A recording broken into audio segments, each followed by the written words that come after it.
Get nasty on a Wednesday. It's the Fast Lane on 101 ESPN. Andrew Marsh, Carey Davis, Jamie Rivers. I'm Anthony Stalter. If you want to get a hold of us today, you know how to do so. The Air Comfort Service text line, 314-399-9646. That's one way at least. You can also head to our Air Alliance team YouTube chat, our snake pit. Anything you want to comment about when the show is rolling, certain questions, certain things that you want to respond to, great. And we do our daily mic drop or our daily drop where we play mic drops from you. Scott Lee Heating Company mic drop feature is via the 101 ESPN mobile app by Dobbs Tire and Auto Centers. Something you want to sound off about, like your Cardinals. What? What are you talking about? What's the problem there? No problem. Status quo, right? What are you talking about? You want to vent? Or, I don't know. Take some pot shots. Whatever helps. Whatever helps you get through what we're seeing right now with the Cardinals. Man, you gotta look at it from the right perspective, man. Matthew Liberatore pitched 4 1/3, gave up 4 hits, struck out 7. You gotta find. I mean, that's a hell of a. And then he ran his course and he took him out. Do you think he's just not warmed up enough? That first inning seems like probably. He's like the Dallas Cowboys when they played the Packers that time. No, not ready. Yeah.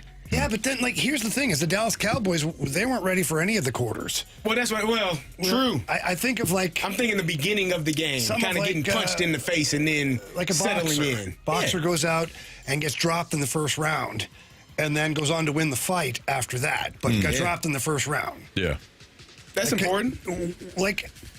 I know we're joking about this kind of sort of, but this is really weird that a pitcher can be so polar opposite. First inning, bit of a nightmare, and then he kind of locked it down after that.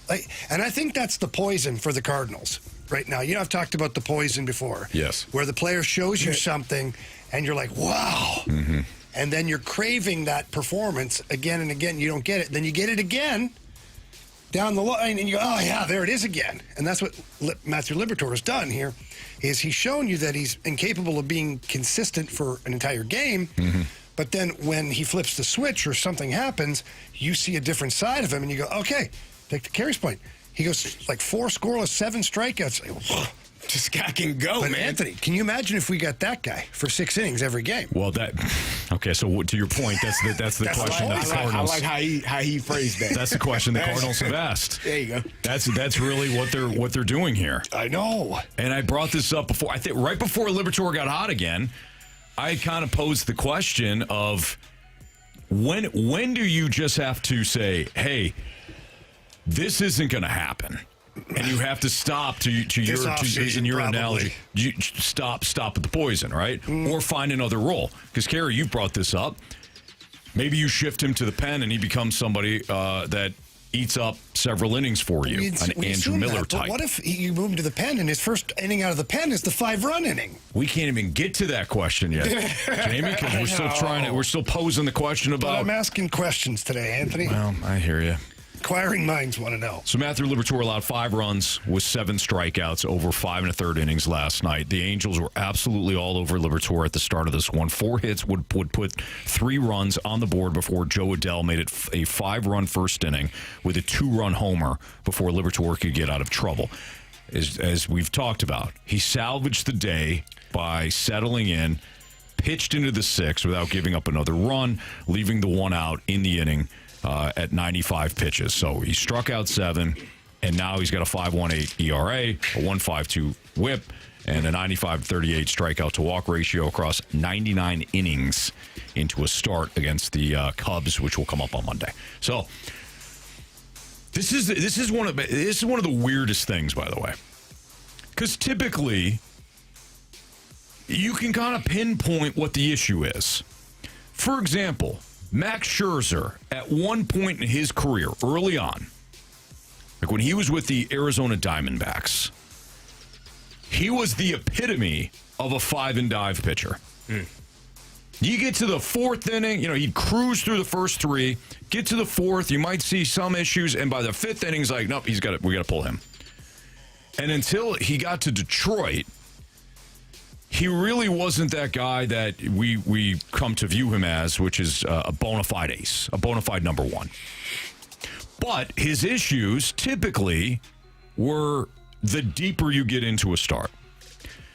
Major league teams now, with all their analytics, as we know, will look at a starter and say, let's make sure he doesn't face the lineup 3 times around, because the numbers get dramatically worse the more a professional hitter has an opportunity to see you. Mm-hmm. So that's why, again, teams will lean on, hey, let's just get him out before the 3rd time through. Are they too strict with that sometimes? Too stringent on it? Need to be more flexible with it? Yes. But we understand at least what's going on here. What can you explain the Liberatore thing, though? It could be the 1st. It could be the 5th. It could be the 3rd. It could be the 4th. It could be the 2nd. Hell, it could be the 6th. I think it's generally earlier in the game. Like I've seen that. I have. You and I have seen all kinds of blow. 4th inning, 5th inning. But and I don't know how you answer that question. Exactly. That has to be one of the most frustrating. Do you go with an opener parts on his starts? That has to be one of the most frustrating parts for him. I'm serious. You see the value that he has. You're like, man, all right, man. If I just told you the last 2 strikeouts from the 1st inning on, you're like, man, he had a hell of a game. If we started the film there, 7 strikeouts, he only gave up 4 hits, like you no runs earned, like, okay. That's what we do for social media. That's sick. He's balling. Yeah. Give me more. And then I say, well, let me rewind the film to the very beginning so you can see that part too. Like, I don't know how you separate. I don't know how you get the best. Like, that's as a coach, like that would keep me up at night. Yeah, because I would feel, I would feel like I'm doing this young man a disservice because I can't figure out when that's going to happen. I can't predict it. I can't tell you, like you said, on paper, when we talk about analytics, generally analytics are driven by numbers, and you can tell when something's going to happen. I don't know when it's going to happen. Exactly. I have no clue, brother. So anytime he starts, the Cardinals are walking right into the hurt locker. Like, at what point? We call it the Liberatore roulette. Liberatore, exactly. You just don't know. So, Carey, to your point, coaches and teams, coaches specifically, whether you're the head coach, the manager, the bench coach, the offensive coordinator, defensive coordinator, the special teams coach, what are you doing? You're problem solving. You're problem solving for your players. That's essentially what you're doing. Again, going back to Liberatore, you solved the problem.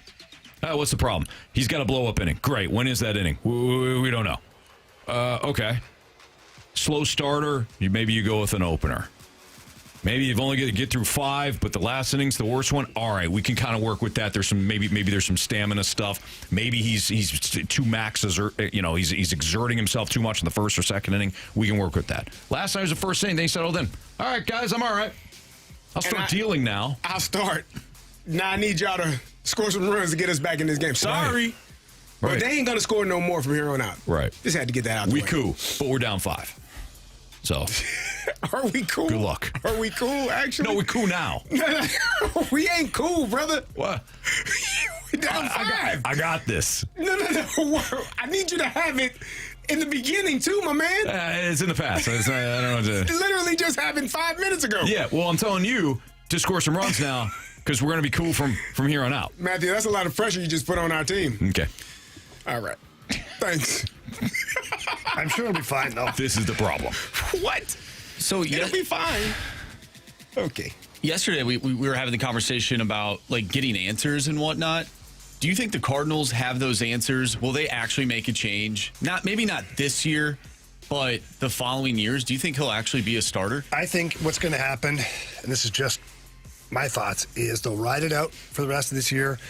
Maybe Quinn Matthews comes in, gets a spot start instead of Libby, misses his spot in the rotation. I don't know. Or maybe not. They're going to the off season. He'll go back to the pitching lab. He'll do everything he's got to do. But Chaim Bloom, who I think is smart, will already be looking for his replacement. And then come spring training, they'll have a competition. And if Matthew Liberatore still gives you that one blow up here and there, or he hasn't figured it out, then at least you've found his replacement. I don't think it benefits the Cardinals to just DFA this guy. No, you're not going to do that. Like, I don't think it benefits them to just move on. Like, get rid of this guy. One, I don't know what you're getting rid of him for, and nobody's really taking that unless you're just giving him away to somebody. You're better off to try and see if you can figure this out. If you can't, then that's fine. You can find your replacement internally. My question, this is a tough thing. I would think this is really one of the toughest things. This is probably tougher than any of the other questions that they've had to answer throughout the team this year. Agreed. Nolan Gorman, you say, okay, he's struggling. Whether it's mental or physical, it's all-encompassing. Same thing with Victor Scott. Same thing with some other guys, right? With Matthew Liberatore, it ain't a physical issue. Like, it's not an inability to play baseball at a high level, because he's actually showing you, like, really good caliber baseball and really bad caliber baseball all in the same setting, in the same day.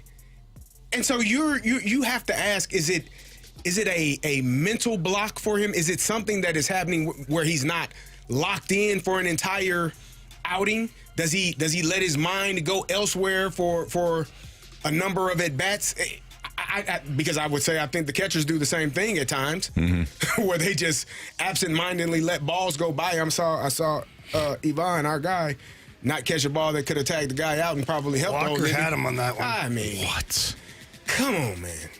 Like, but I think it's moments of lapses, and those things, in fairness, and I think you all can attest to this, for younger players, those things are more prevalent than veteran, older players. Like, just the moments of not being dialed in for a complete 60 in hockey. You have a shift or two where you might just be out there skating, and you watch it on film and be like, what the hell are you doing? Coach, I don't know.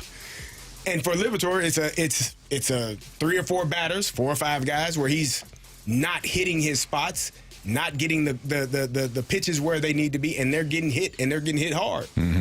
But it's not a physical inability for him, because he's showing you that he can play baseball at this level. This is probably, in my opinion, one of the hardest questions for them to solve, because you don't want to just do away with him, but you can't keep throwing him out there every single time either. Right. That should be fun. Yeah, it's going to be great. Cool. Yep. All right. It's Fastlane on 101 ESPN, 2:13 your time check, brought to you by Clarkson Jewelers, an officially licensed Rolex jeweler. Again, you can leave us a mic drop, Scott Lee Heating Company mic drop, via the 101 ESPN mobile app, which is powered by Dobbs Tire and Auto Centers. So leave us a mic drop, and we'll get to it at some point in our daily drop. Carey? Put me in, Coach. It's all psychological. Halftime. Have the Cardinals officially solidified themselves as a seller? We'll dive into that next on 101 ESPN.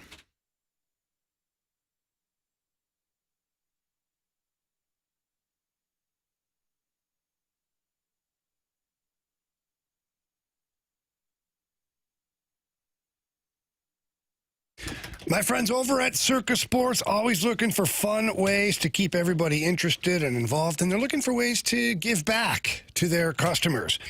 So here's what you got to do. If you're in the state of Missouri, got to download the specific app for the state of Missouri. It's a white logo. You find that on the App Store or the Google Play Store. And then put in $250. The reason you're going to do that is because Circus Sports is celebrating America turning 250.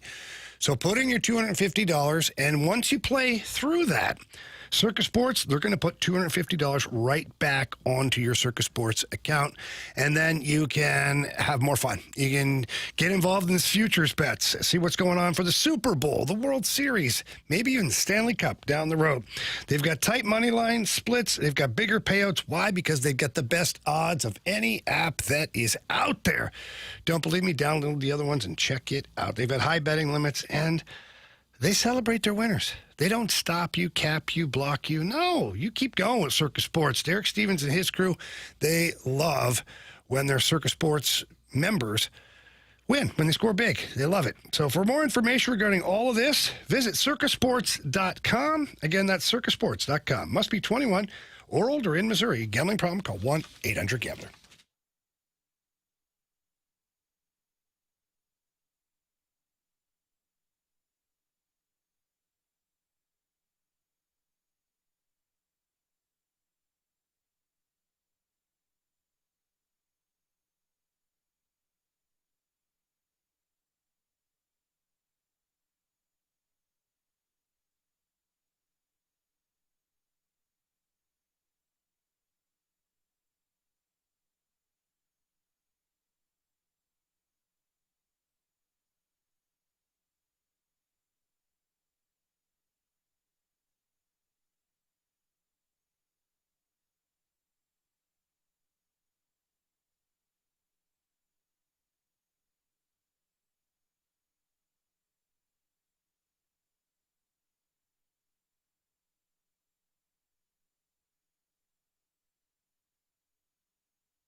It's a Fast Lane on 101 at ESPN. So Marsh posed the question, have the Cardinals officially solidified themselves as a seller? I think I'm going to tick people off when I say this, or they're going to think that I'm just flat out being naive or a homer. But no, they haven't solidified themselves as a seller. They are right now. Yeah, it doesn't look good. They've dropped four. They've dropped four straight. Two against the Angels. They're a half game back of the Pirates for the third wild card. A half game back. And if you're just going to ask the question of, like, are they a seller? None of this has anything to do with, like, the what they're doing right now, in my opinion, has nothing to do with whether or not they should sell guys like Dustin May or Jojo Romero or whoever at the deadline. I have maintained this the entire time. I maintained this for weeks. What is the return? What is the return value on those players? If some team is willing to overpay for Dustin May, it really doesn't matter if you're on a 5-game heater or in the midst of a 5-game skid. It is about the value that you're getting for Dustin May. If some team wants to hand you a bucket of used baseballs for May, you shouldn't just sell to sell. So I'm not going to change my thought process on this because they've dropped 4 straight and 2 against the Angels. I know some people probably will. We can't even beat the Angels. We should just sell. Okay. What if you go on a 5-game win streak? Now you're buying?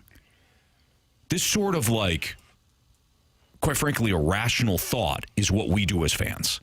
It is not what they're doing inside that Cardinals front office. I guarantee you. Yeah, I was texting with, you all saw me yesterday texting with a particular person, and I specifically told him specifically told him that fans are short for fanatical. You are being fanatical. Like, this is outrageous, the take that you're having right now. The Cardinals plan versus your plan as a fan are probably not on the same page. Like, the things that they are looking at versus how you are viewing it, wanting your team to be successful, wanting your team to win and do all, bring up such and such, and why isn't he here? I'm sure they have more information than you will ever have in terms of who's ready and who's not, who's performing well versus what you're seeing and who's not. So are they sellers at the deadline? I don't know. JoJo is hurt. He's on the IL. What is he? And I think he had an appendectomy. When he comes back, is he pitching at the level that he was beforehand? Do the Cardinals want to move on from him? Is Dustin May a player that you feel like you're getting something in return? Or if you move on from him, does that put you in a bad predicament for the guys you have to bring up to replace him if they're not ready? So that's another issue. Is Lars Nootbaar a guy that you say, you know what, we can keep him around for another year? He's playing really well. He's healthy. He's not harming us. He's doing what we expect Lars Nootbaar to do. You don't know what the Cardinals believe in terms of what they have. I don't think that they're buyers, but I don't necessarily believe that they're sellers either. They could just stay right where they are and continue with this plan of, you know, getting those guys developed in the minors, and hopefully next year, spring training, if there is baseball, those guys are ready to show you what they have, and then they can be placed on the roster. I think the plan is still what they thought about from the beginning, is if they can get a good return for Dustin May, they will. And then they might spend some capital somewhere, a low-end prospect or something, and backfill that hole for a starter to finish out the rest of the season. Like, I think the Cardinals' plan is they have a board, and over here they say, okay. A vision board. Tradable. Yeah, that was good. Tradable. Dustin May, Jojo Romero, Riley O'Brien, asterisk, Lars Nootbaar for the right price. And then they look at that and say, okay. And then they have players. Who could we fill these voids with around the league? Who are we interested in? And they're looking at certain players internally, first of all, and then externally if they can add them at the deadline as short-term fillers. Or maybe they get a young guy. The plan is the plan. Losing to the Angels doesn't mean that's it. We're selling everybody. Get rid of everything. We're a half game out of the playoff race right now, and we're just going to sell. That's it. We don't care. We're going to piss off our entire fan base. I still think that they had a very simple plan in place from the beginning of spring training, And I think that plan remains right now. And they will get the most for what they can for as far as players if it makes sense. If it doesn't, I don't see Chaim Bloom. Like, he's not on the hook for any big financial loss to any of this stuff. So if he can't get rid of a certain player for the right price, just keep him. Just ride it out. Right. Yeah, I think this team is in a similar situation that they were in last year. Last year, they're 3.5 back on this day, 2 games above 500. Like you mentioned, they're a half game back right now, 2 games above 500. But I mean, it's pretty similar when you look at how things went last year at the All-Star break, where you end up getting swept by the Diamondbacks. You lose 2 of 3 to the Rockies. I consider the Rockies to be in the same breath, last year, to be in the same breath as the Angels. And you've already lost this series, so it kind of shows you where this team is at. They're just not there right now because of the pitching. So if you had to do like concrete buy, sell, or hold, I would say that they're sellers. This team is not anywhere near where they were last year or the year before or the year before. The record might say that they are in the same place, but they are nowhere near the same place that they were in last year. And that's just this is not just based on looking at the numbers and the game. When you're watching this team, you have answers that you did not have last year. Nolan Arenado was still here, and you're like, when the hell is he leaving? He gone.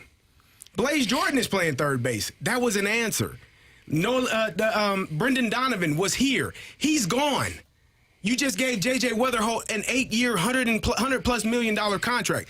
Like, this team is nowhere near where they were last year. Records, be damned. It does not matter. They're not the same.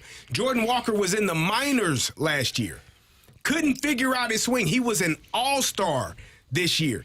You had you had Eric Fetty and Miles Michaelis as your starting pitchers. No one in this room, I don't think anyone listening, thought that they were part of the future.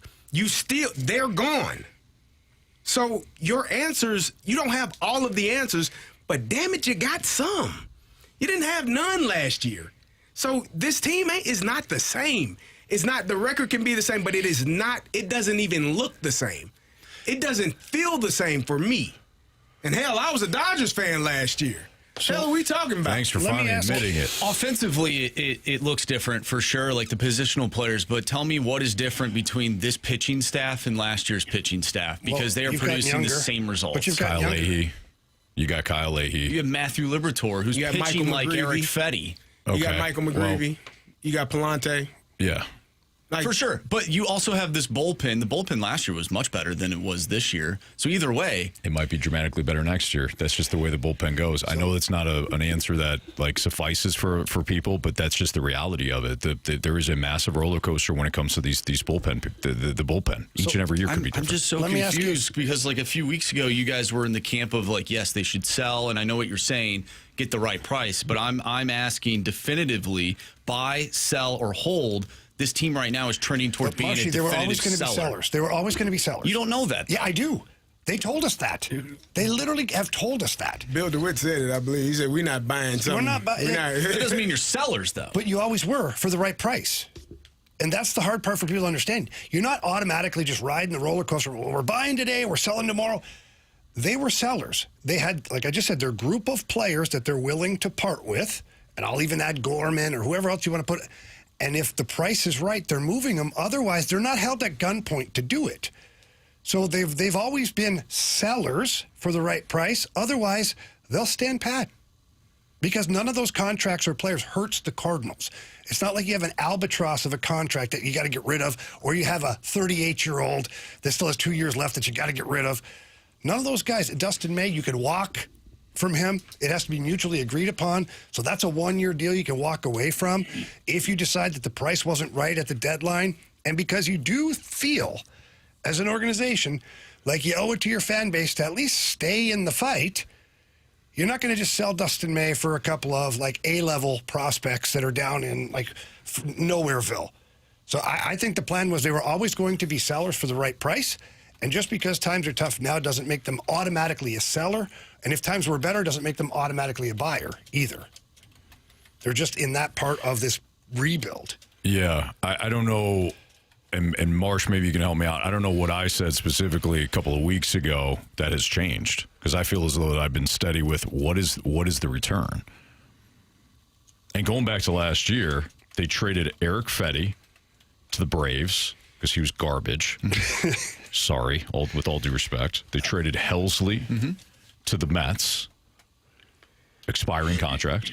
They traded Matz to the Red Sox and got Blaze Jordan. I believe Matz was on his last part of his deal. It was his too. last, yeah. So Helsley expiring deal, Matz expiring deal, and Maton. And Maton was a 1 year. So And Maton was like Dustin May. You kind of signed that guy to trade him. yeah, so I guess, are they sellers? I'll tell you what a seller is. A seller is the New York Mets. A seller is the San Francisco Giants. We are trash, and we didn't expect it. We didn't expect to be. And we've got a lot of players that can help other organizations, and clearly we have not assembled the right mix of players. So we got a for sale sign right outside Pac Bell, AT&T Park, Oracle Park, whatever the hell they're calling it now. We are open for business. You want Rafael Devers? Make an offer. You want Matt Chapman? Make an offer. You want Luis Ariz? Make an offer. Make an offer for Willie Adames, who we just signed a big...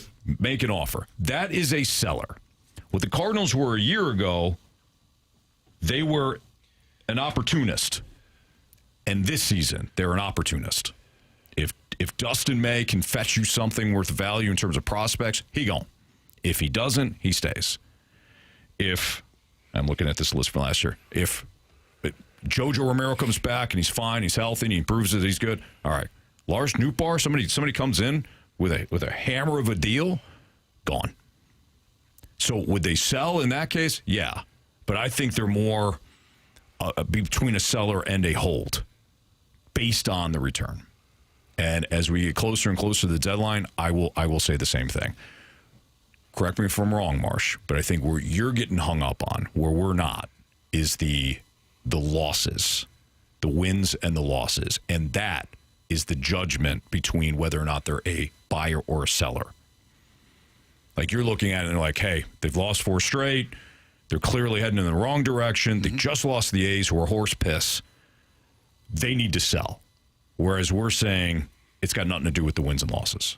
Am I wrong by saying that? Yeah, I'm just going back from last year. I mean, literally like a very similar spot in terms of how many games they're out. You know, a half game compared to 3.5 games, but still in that mix. And then the way that they started the All-Star, the second half post All-Star break. And if you go a year before that, they were buyers when they probably should not have been. They got Tommy Pham and Stretch Armstrong. That was John Mozeliak. And Fetty. So let me ask you this, Marshy. And Fetty, yeah, exactly. Let me ask you this, because I think it's an interesting comparison that you're making here.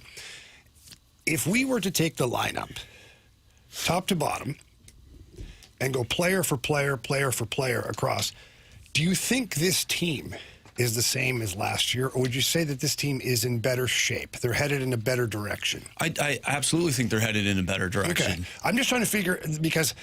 but like the thing that you cannot ignore is the pitching. The pitching. We talk about all the time how important it is. I'm not The ignoring pitching it. is the same. It's not worse. It feels like. Yeah, I disagree with that. but in my opinion... The bullpen? We complain about the bullpen every damn day. It's not good. No, it isn't. You know what? And I've been one that has been... So then what's the solution? Like, if you're saying you want to be a seller, because you're saying the market is trending like we suck, we're not going to make the playoffs, what are you selling? Some of the pieces. I'm just asking. Like, but what? Like, because Dustin May. Okay, but he's perhaps already on the Riley board. O'Brien. Okay, but hold on. They're already on the board. Can I alter so this? were the guys last year. Can I alter this question just a little bit? Just a little bit. Because you're right, they're already on the board. If you're an automatic seller, are you selling Dustin May no matter what? Am I selling him no matter what? Yes, that I think is the real question. Yeah, no matter what the return is. No matter what the return is, we are going to trade Dustin May. Like for Dylan Carlson, for example, did not get you anything. We're selling this dude. It doesn't matter. Are you in that mode? That I think, because I think there's varying degrees here. There's varying levels. So are you selling based on what we're seeing now? Are you selling no matter what? That I think is the question. No matter what? Yes. No, I'm not selling no matter what. Okay. So you then are more in the camp of holding. You're not selling. Yeah, I mean, I simply just posed the question. No, but we're all playing. No, I understand. But you've also had an opinion on it. Yeah, I think you have a strong opinion. Yeah. So that's why I think this team is trending in the wrong direction, and if they sold, I want to be upset about it. That's my opinion. But if they sold, no matter what, just getting anything back, Yeah. like a warm body, that's fine. Get rid of that guy because Right. now I've gotten rid of part of this equation that I think is a losing equation. Just give me a warm body in return, and we're good. Are you no, there now? needs to be somewhat of a decent return. So we're actually, for sure. believe it or not, Marshall, you and I, we're in lockstep. I understand that. We're 100% in lockstep. If How the we're return getting there is good, different. We're selling these players. If it's not, I'm okay holding. Yeah, I am. That's what I've been saying. I'm just asking if you think that they will be an automatic seller. No. Okay. But I'm trying to say no based on what they could get in return, not because they lost 2 straight to the Angels. Does that make sense? Yes. And that I think, and correct me if I'm wrong, that's kind of the genesis of the conversation. Hey, we're heading in the wrong direction. Are you an automatic seller now? No, that's not the question I'm posing. That's not the question that, no. It is always about the return. I just looked back at like a month ago, and there were conversations of, maybe we should keep Dustin May because he was pitching really well. But I never said that. Remember, I was criticized. No, I'm looking at the larger picture, the larger conversations, not just in this room. Got it. Oh, okay. Got it. Okay. So you're talking about like Cardinals fans as a whole. Absolutely. Carey. Like the discussions have surrounded Dustin May going back a month ago of maybe we should keep this guy. This team is playing good baseball. Things look different. I'm not going back to the beginning of the year. I'm going back to a month ago. Sure. When this team was playing good ball. And now they're not. No. They're not. So things have changed from a month ago. Sell the team. Don't stop, Carey. Just stop it. Just stop it. Elon Musk might buy Anheuser-Busch.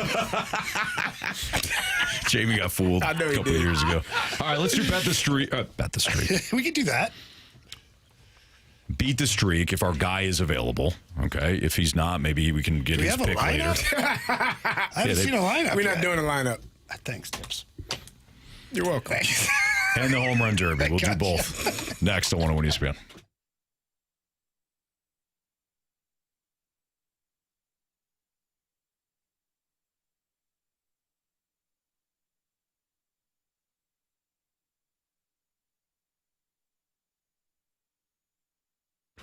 Carey went into mentality yesterday, and it still doesn't feel like that long ago that I first went into mentality, and I wasn't feeling at my best. I was run down all the time, didn't really understand why. Jamie said, hey, look, I'm on mentality now, I'm on the program, just talk to him. And when I sat down and I talked to their board-certified physicians about, some of the easiest questions that you're going to answer, how you've been feeling, what are you, feeling like a lack of energy, do you not feel like you're at your best, whether it's at home, at work, in the gym? And I'm like, yes. Found out I was low on testosterone, some other vitamins. They put me on their program, and it wasn't long that I started to realize how big of a difference between me being on mentality and me not being on mentality. Yeah, and they do a great job of getting you what your body needs. It could be the testosterone replacement therapy, but they've learned by testing over 25,000 men that it might not just be testosterone alone. Maybe you need the peptides as well, and that could be a catalyst to helping you feel better. So whatever you need, 2 great locations, one in South County where you go,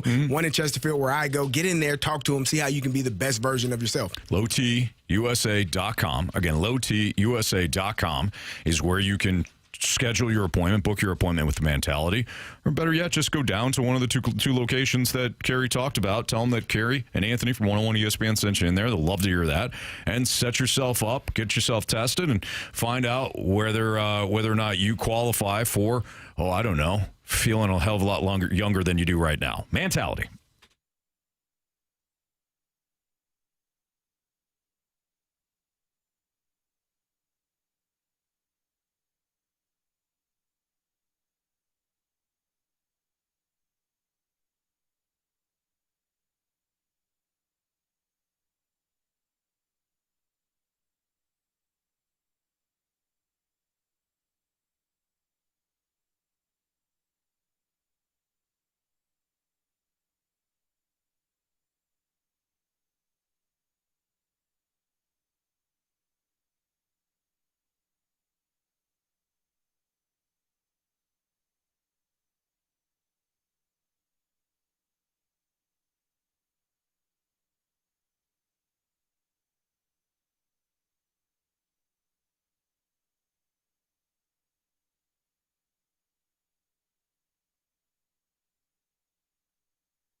101 ESPN Sports Center.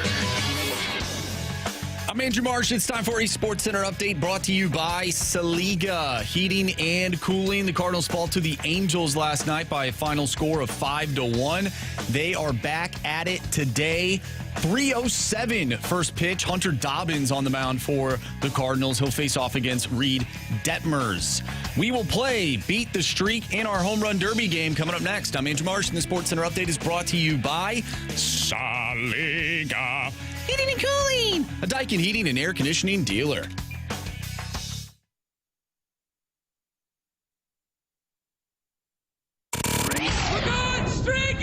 I want to hit baseballs. All of my successes depend on me. You ready to hit? The hits just keep on coming.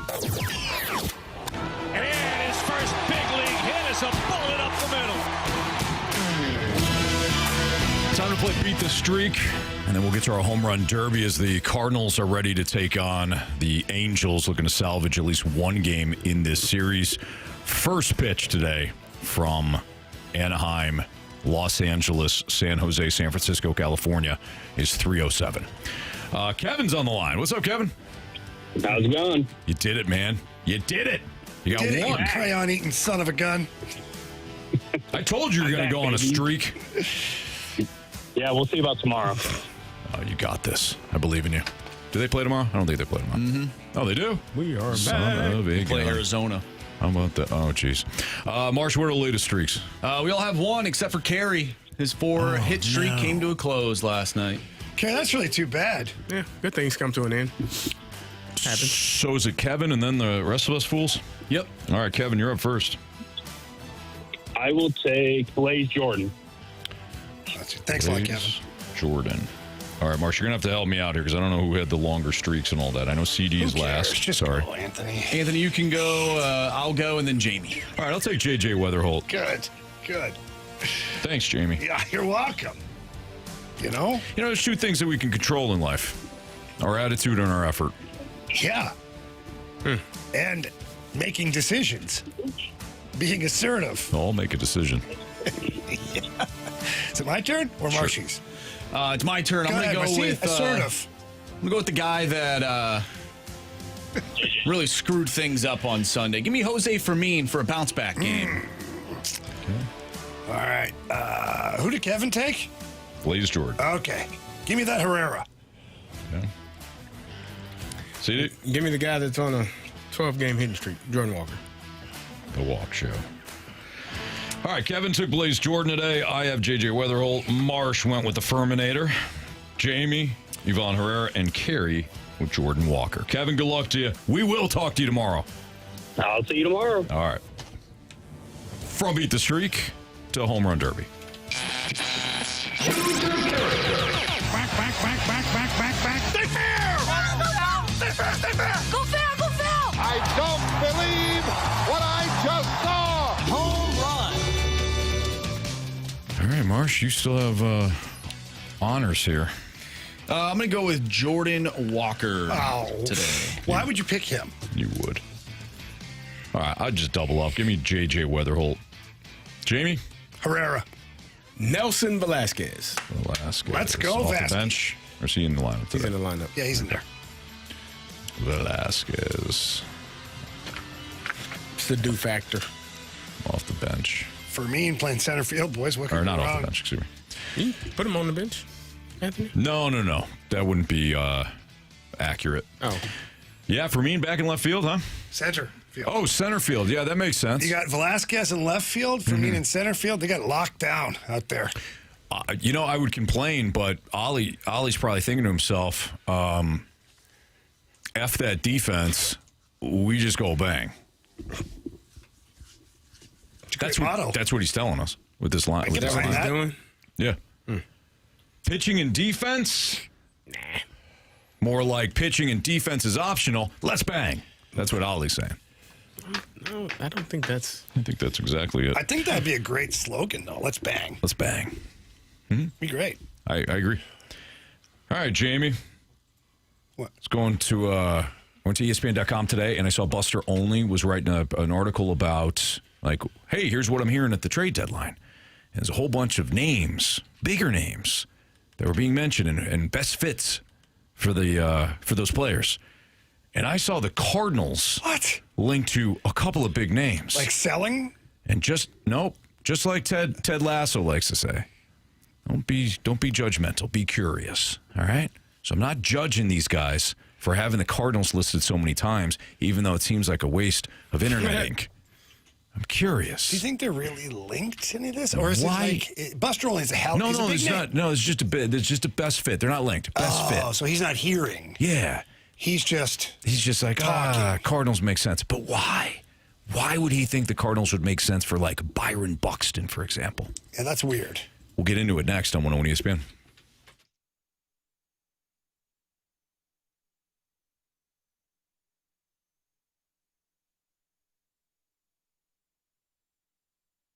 This month at Auto Centers Nissan out in Herculaneum, Missouri, they're loaded with over 1,000 pre-owned and brand new vehicles, or one location, so you don't have to drive around the greater St. Louis or Illinois area searching for next new ride. It's all there at Auto Centers Nissan. It's not just new Nissans, it's used vehicles.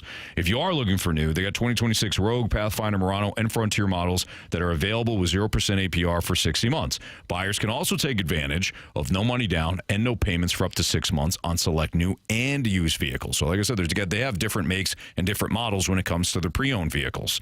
Before you go in, make sure you go to autocentersnissan.com this month, because you can pick out your vehicle, and once you do so, make sure you click on the Claim My Buyer's Bonus button. It's a green button that you'll see at the website, because you can unlock up to an additional $1,000 off the sales price that's exclusively online. So more ways to save, better selection than anybody. Check them out in Herculaneum, Missouri. It's Auto Centers Nissan.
So both Jeff Passan and Buster Olney, two guys that are connected in Major League Baseball, two guys that certainly know their stuff, wrote today, ranking top 2026 MLB trade deadline candidates. And in these candidates, like the profiles of these candidates and the scouting reports, they list best fits. So which teams make the most sense for the players that they're ranking. Skubal was ranked number one, no surprise. Best fits, every single contending team, but more realistically, the Dodgers, Braves, Brewers, Cubs, Phillies, and Rays. We all know he's going to be a Dodger. As I'm reading through these names, he will be. As I'm reading through these names, the second name already jumped off the list, not because of where he's ranked, but because of who's in the best fits. Byron Buxton, the center fielder from Minnesota, having an outstanding season. They do list chance of being traded at only 10%. But when it got down to the best fits, Phillies, Padres, Diamondbacks, Braves, Rays, Yankees, Rangers, and your St. Louis Cardinals. I thought, okay, that's weird. Not that the Cardinals couldn't use help, but why would they trade for Byron Buxton? As I continue to read this, guys, and look at the names, not only were the Cardinals in the best fits category for Byron Buxton, but also Joe Ryan, Reed Detmers, Casey Mize, Seiya Suzuki, and Jose Soriano, who we just saw pitch against them a couple of nights ago. Those are some pretty big to decent names. So I'm curious. Play the game with me, guys. Why do you think they would even bother listing the Cardinals as fits for some of the bigger names, guys that you would have to part with prospects to acquire? Yeah. Does it make sense at all? No, it really doesn't. Well, I shouldn't say it really doesn't. I think the Cardinals get listed because I don't think money being spent comes into consideration when we're looking at this stuff at all. I think they're looking from strictly a baseball viewpoint. Can this guy help the Cardinals play better baseball? Yes. And they're ignoring all the other factors. Mm-hmm. The age, the money that's going to be spent, the Cardinals giving up said prospects, all of that stuff. I think they're ignoring, going, okay, so Byron Buxton. Go through the list. No.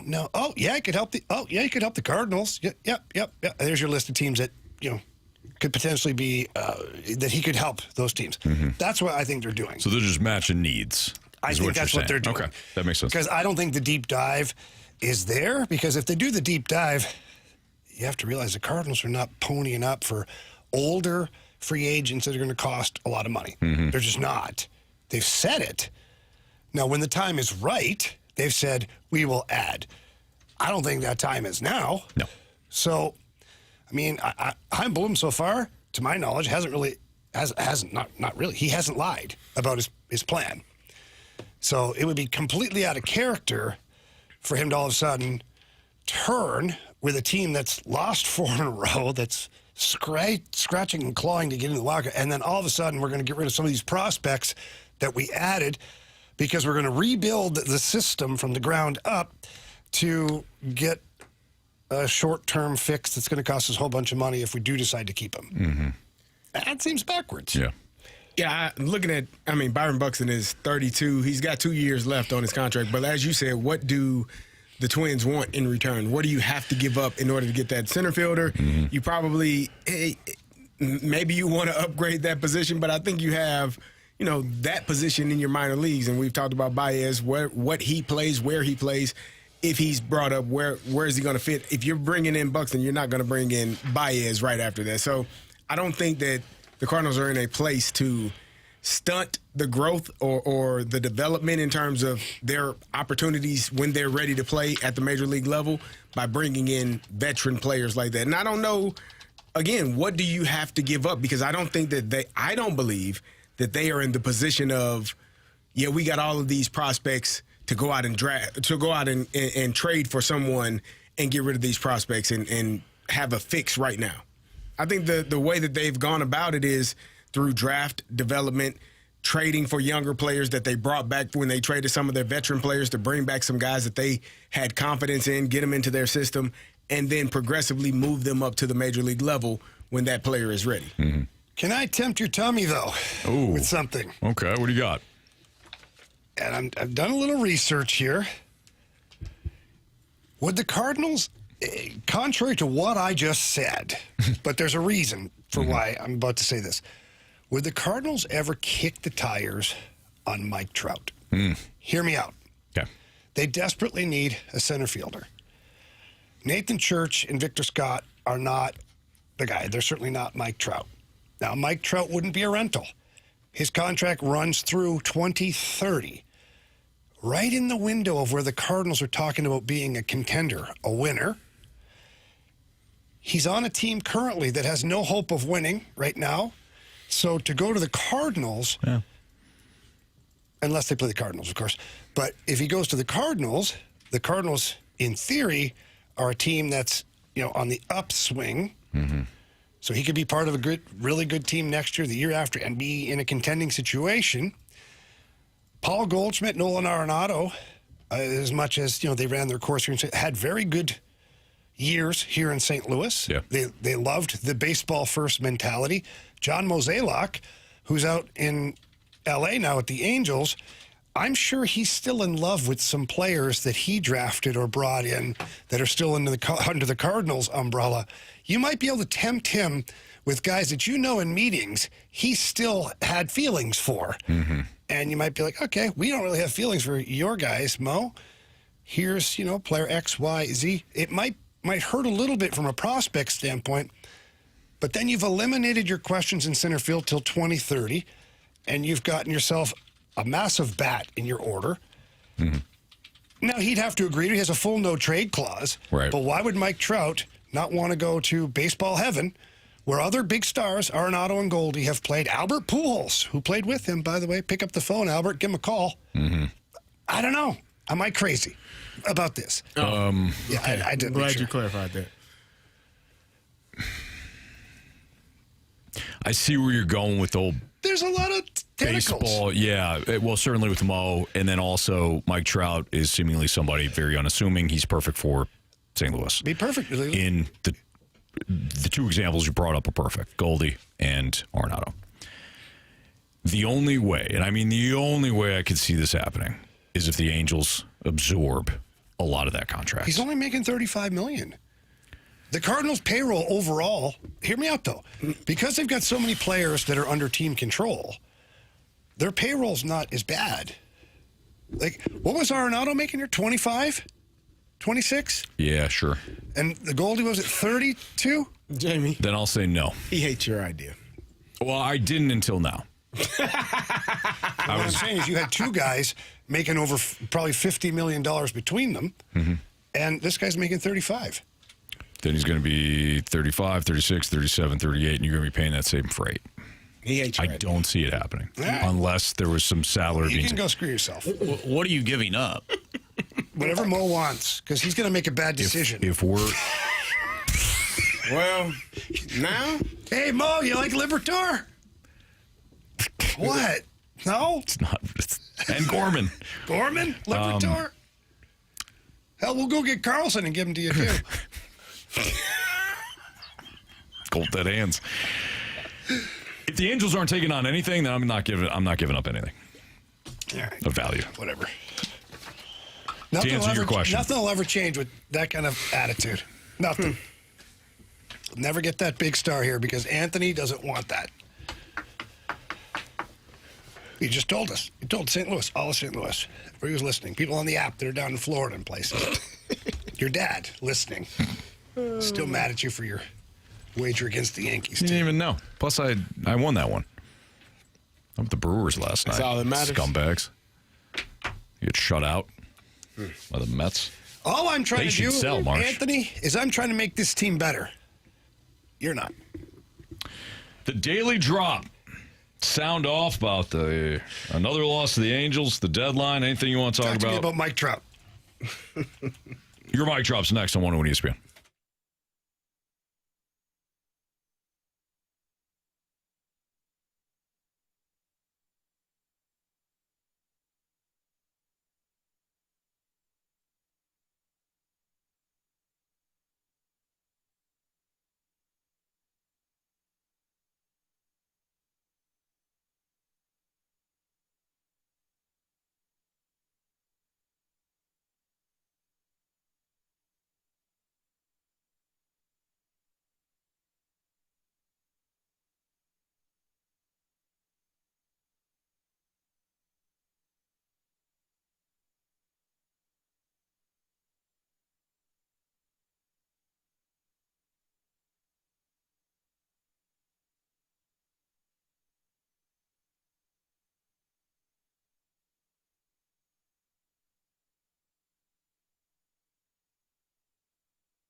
So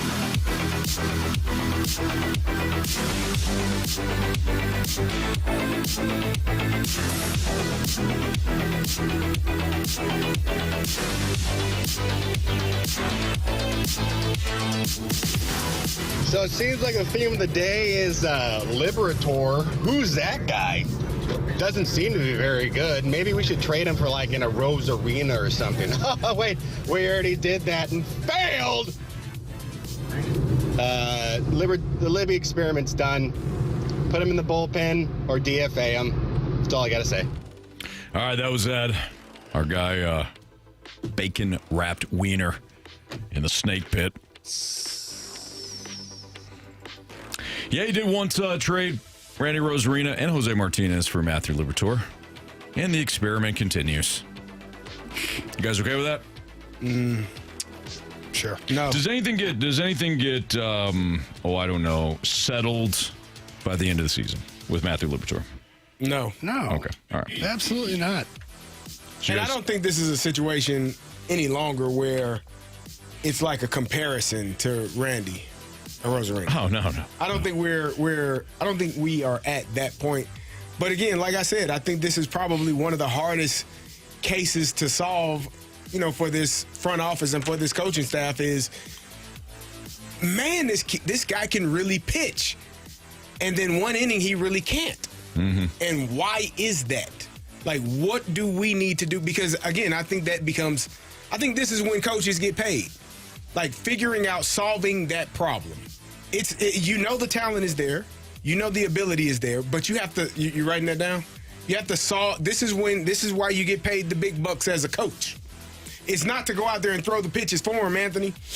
It's to prepare them to be able to throw the pitches and have a good day, good outing, and then stack good outings and figure out exactly what caused these issues and how do we prevent them from happening again.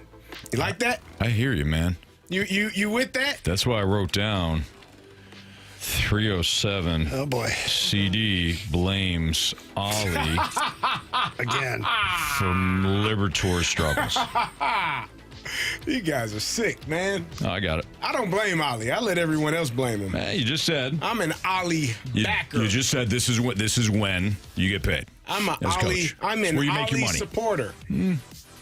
All you other haters out there that hate that man. That's debatable. Man, coaching his tail off. Let's hear from DeAndre next. Hey, Anthony. Hey, guys. What's up, man? We might as well just face it. We lost the trade with Matt Liberatore. We lost that trade.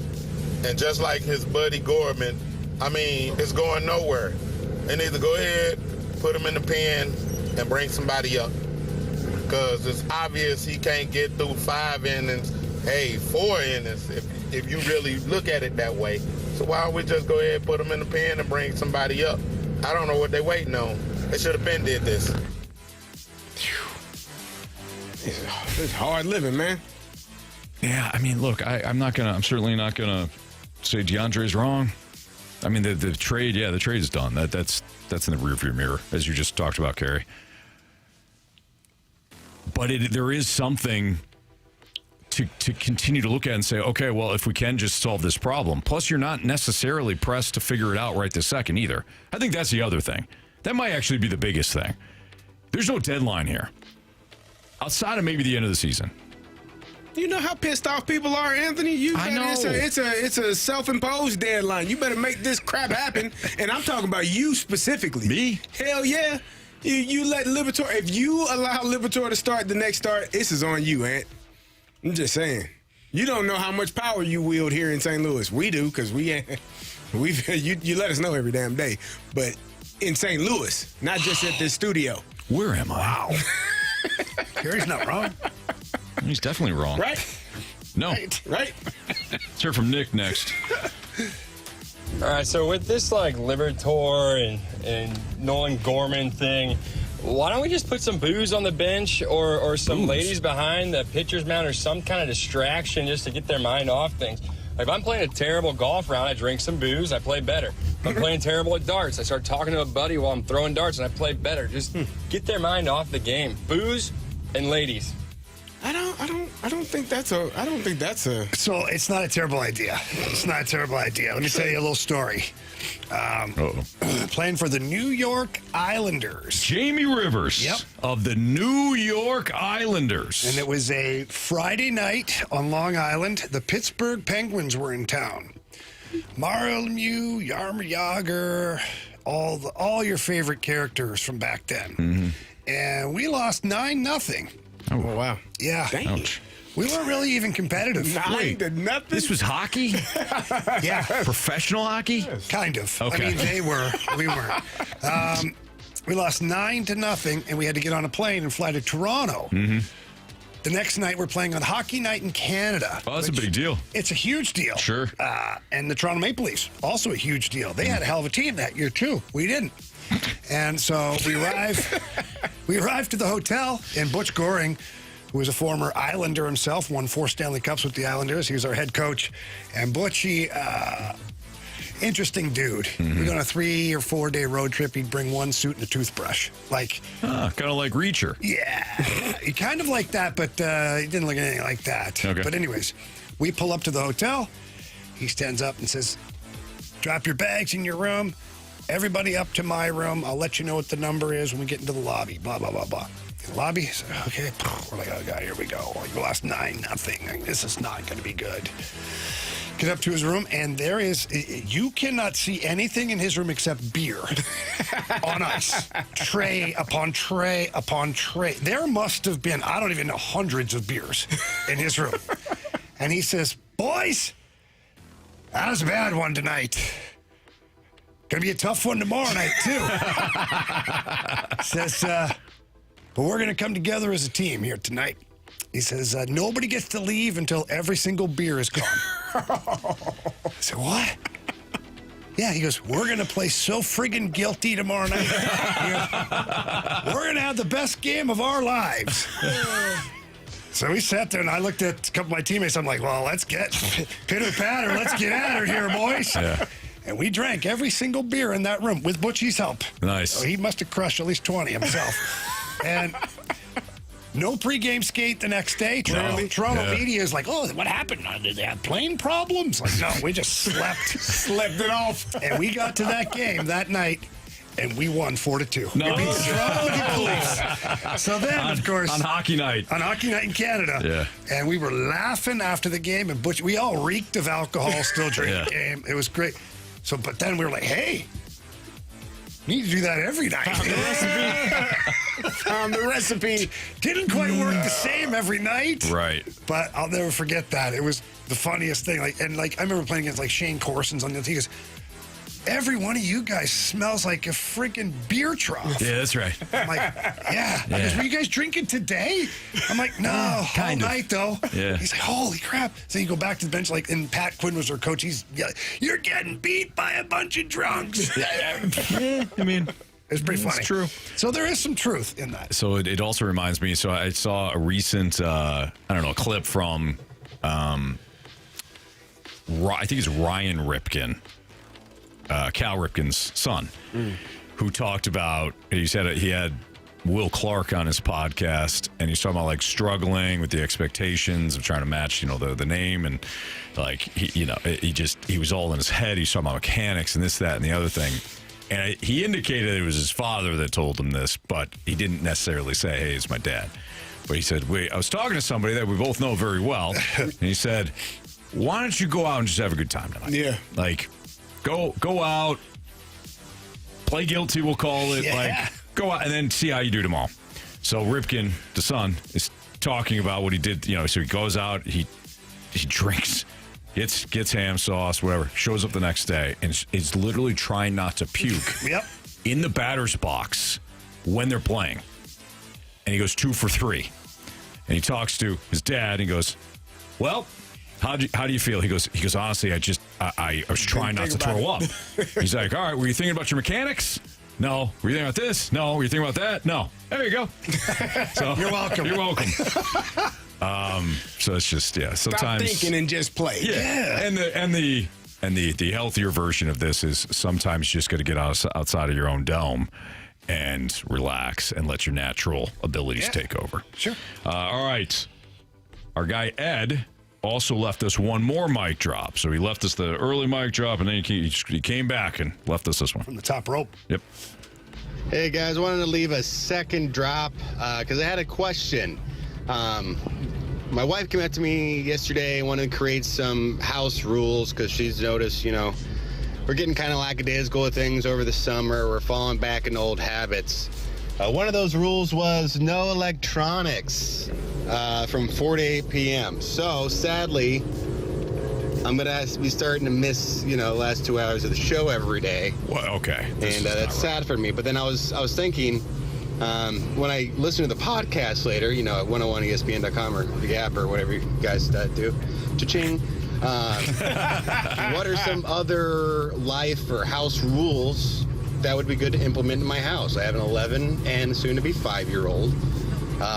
Just simple, easy things. What do you guys do to keep your family going? Rules, different nights, just to keep the boredom out of the house, people off the screens as much. Just curious. See if we wanted to go there. Love you. Bye. All right, so first thing we do at my house, I don't call them rules. We call standards. It's the standard around here. Because you call them rules, and because you got so many rules, you're not allowed to do this. No, the standard is your room's clean. Your room is picked up. Like, we have a hamper, so all of those clothes that you take off, it's pretty easy. Put them in the hamper. When the hamper's full, take it upstairs. We wash, dry the clothes, put them back, put them away. Try to make your bed in the morning. At least just pull it up so it doesn't look like horse crap in there. That's the standard. It's not a rule. You're not going to get punished for it, per se, but that's the standard. And one thing that we do in my house that I am steadfast on, and you guys have been there, I've got what I call my Viking table in the dining room. That big-ass table that sits like up to 10 or 12 people. We have dinner at that table every night. And when we have dinner at that table, everybody eats together, no phones on the table, and we sit there until the last person's done eating. And as a group, we clean up, pick up the dishes, whatever. But that's the standard. We will not, the TV doesn't go on. We don't have it on the background. We're not getting updates. We're not doing it. Yeah. We talk. Yep. Talk about how the day went, funny things, bad things, blah, blah, blah, blah, blah. So those are two of the things that, for me, is keep a good, clean space where you lay your head every night, and we have a good family dinner to where there's no interruptions. Yeah, I was going to say dinner, like making sure, maybe not every night because everybody's all over the place. Well, when it permits. But Correct. when it permits, I have a rule, if dinner is cooked, we'll sit down and eat it together. Now, if I go out and buy you some Chipotle, I'm not going to, you don't have to. But if somebody took the time to cook dinner, you're going to sit your butt here. We're going to sit here, like you said, no phones, interact. Like you used to back in the day before you had these devices in your hands all day. So I think that's a really important aspect of life and with your children specifically, because they're on their phones way more than maybe and you don't really know what the heck is going on in their lives, so get them to talk. And it also helps with life examples. Like, you have to be able to have and hold conversations. And me being a former coach, you would be surprised how many teenagers cannot look a person in the eye and have a conversation, because all they do is text everything. Yeah. So it also helps them learn skill sets that will be valuable in life. Learn how to speak without texting everything. Talk to each other. Correct. So one thing that happens at the dinner table at my house is there's quite an age gap between all the kids, obviously. My oldest is 25 and Ashley's youngest is 14. In between that, there's 6 kids in between those age brackets.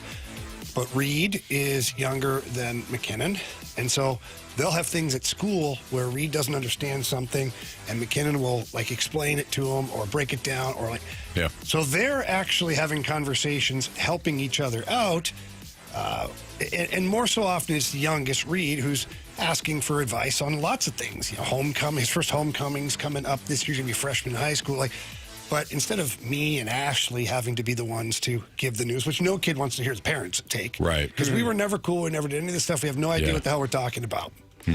So then, McKinnon will jump in and say things. Then McKinnon will talk to Ashley about something. And Carson, who's in the medical field, will also pick Ashley's brain. They'll have discussions.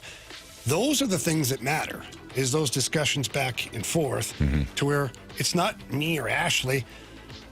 giving all the advice. Yeah. It's coming from other voices. Yeah, because you're right. I know no kid in the history of the world wants to hear the advice from their parents. They never like, hey, Dad, hey, Mom, that's great advice. Thanks for telling. No, they don't care. What do you know? Yeah, exactly. Man. Right. We also have the dinner standard, we'll call it. So we sit down. Now, what mistake that I made last night was plating all the kids' food and putting it there. That's a big mistake. You got to do that last because they'll eat it, and then Chris and I will sit down, and then the kids are bouncing all around us. So that's tough. So sometimes I make that mistake. But they're still young. They're still young. Yeah, I got 10, 8, and 4. The other thing I've noticed, too, is like Lincoln will just ask repeatedly, can I get some milk? Have another taco? This kid will eat 5 tacos. He's disgusting. He's crazy. And then I can't sit down. But we do have that one. We don't do devices. And I credit Kristen to this. Kristen has been steadfast even before we had kids. No devices, no devices. They'll watch TV. No devices, though. We don't go out, and nobody has iPads. Nobody has a phone. And granted, they're young. No, 0 devices. And I'm not criticizing any other parent that does it that way because I get it. Sometimes it's tough. Sometimes it's tough for her and I to have a basic conversation without somebody interrupting us because they're kids. So I get it. Sometimes it's easier to go that way, but we just don't do it. We also play a pit and peak game where it's like, hey, best thing about your day was something that you didn't like. Yeah. We used to do that your favorite part of the day. Yeah. So we do that. It's fun. It gets everybody in it, just a way to talk about your day. Yep. So that's what we do. I try to do the bed thing. Try. Listen, nothing is Madeline's perfect. the only one that does it. Nothing is perfect. Yeah. And if you set the standard too high that they can't achieve small goals within that, then that's your fault too. Yeah. So for me, the biggest one is let's make sure we don't have dirty clothes or garbage on the floor or on your nightstand. Yes. So the garbage in the trash can, clothes are in the hamper. The bed, we can work on that. Right. But then you praise them for doing the good things. Absolutely. It's the thing. Otherwise, why the hell would they do it? If you're always mad at me and I never do it right, why the hell would I do it? I might as well just get crapped on one big swoop. I fall victim to that sometimes because you get in the mode of like trying to do the right thing, and you wind up you never talk about the good things. So I've caught myself. So from that. Mama Rivers had a saying when we were kids, and because when you have kids, anything can happen, right? Like you could have Lincoln that comes running into the house with a beautiful flower for Kristen, but he's got mud that he drags through the whole house. Yeah. Sure. Right. Yeah. So my mom would say, appreciate the good before you criticize the bad. Yeah. It's a great call. Mama Rivers right there. Yeah. Lincoln will just track the mud. And that's when you guys just overlook it. Skip the flower. And be like, look what I brought Mom, you. I brought you mud. Yeah. Or actually, in fairness to him, it would be a rock. My man loves rocks. Got a rock for you. Pretty rock, I'll put it by the other rocks, buddy. Thank you. One day we'll put them in the pond. Goes in the family room. I just open up that door. Whip it back into the pond. All right. What TV learned from the World Cup? This is kind of interesting. Jamie found this one, and he thought of me, and I'm like, yes. I'll tell you, we'll explain why next on 101 ESPN.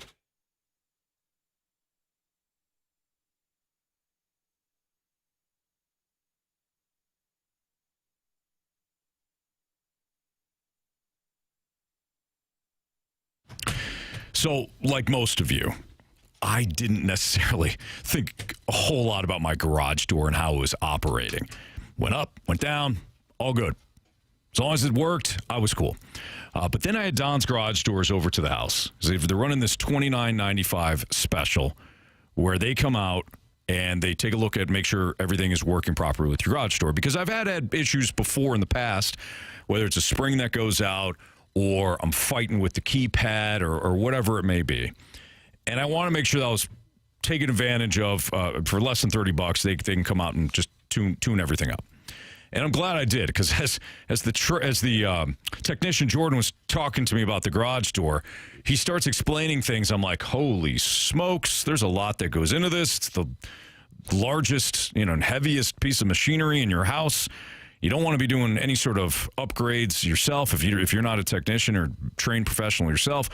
And most importantly, he's talking to me about how I can save money, including if it's operating efficiently, you're not running through motors every 8 to 10 years. They should last much longer than that. So I highly recommend calling 866-4-DONS-DOOR or visiting DonsGarageDoors.com. Book an appointment for less than $30 and come out, do a tune-up for you. Or if you've been thinking about upgrading, you can save $500 on a new insulated garage door with 0 payments for 12 months, fast financing approvals, and no surprise fees. Again, DonsGarageDoors.com. It's Don's Garage Doors to do a great job.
It's a Fast Lane on 101 ESPN. The Angels and Cardinals are playing the finale right now at Angels Stadium, and still 0-0 in the top of the second inning. Cardinals attempting to salvage at least one game in this series after losing in the ninth inning 2 nights ago, and then yesterday never got off the mat after Matthew Liberatore allowed 5 runs and just kind of sunk them early.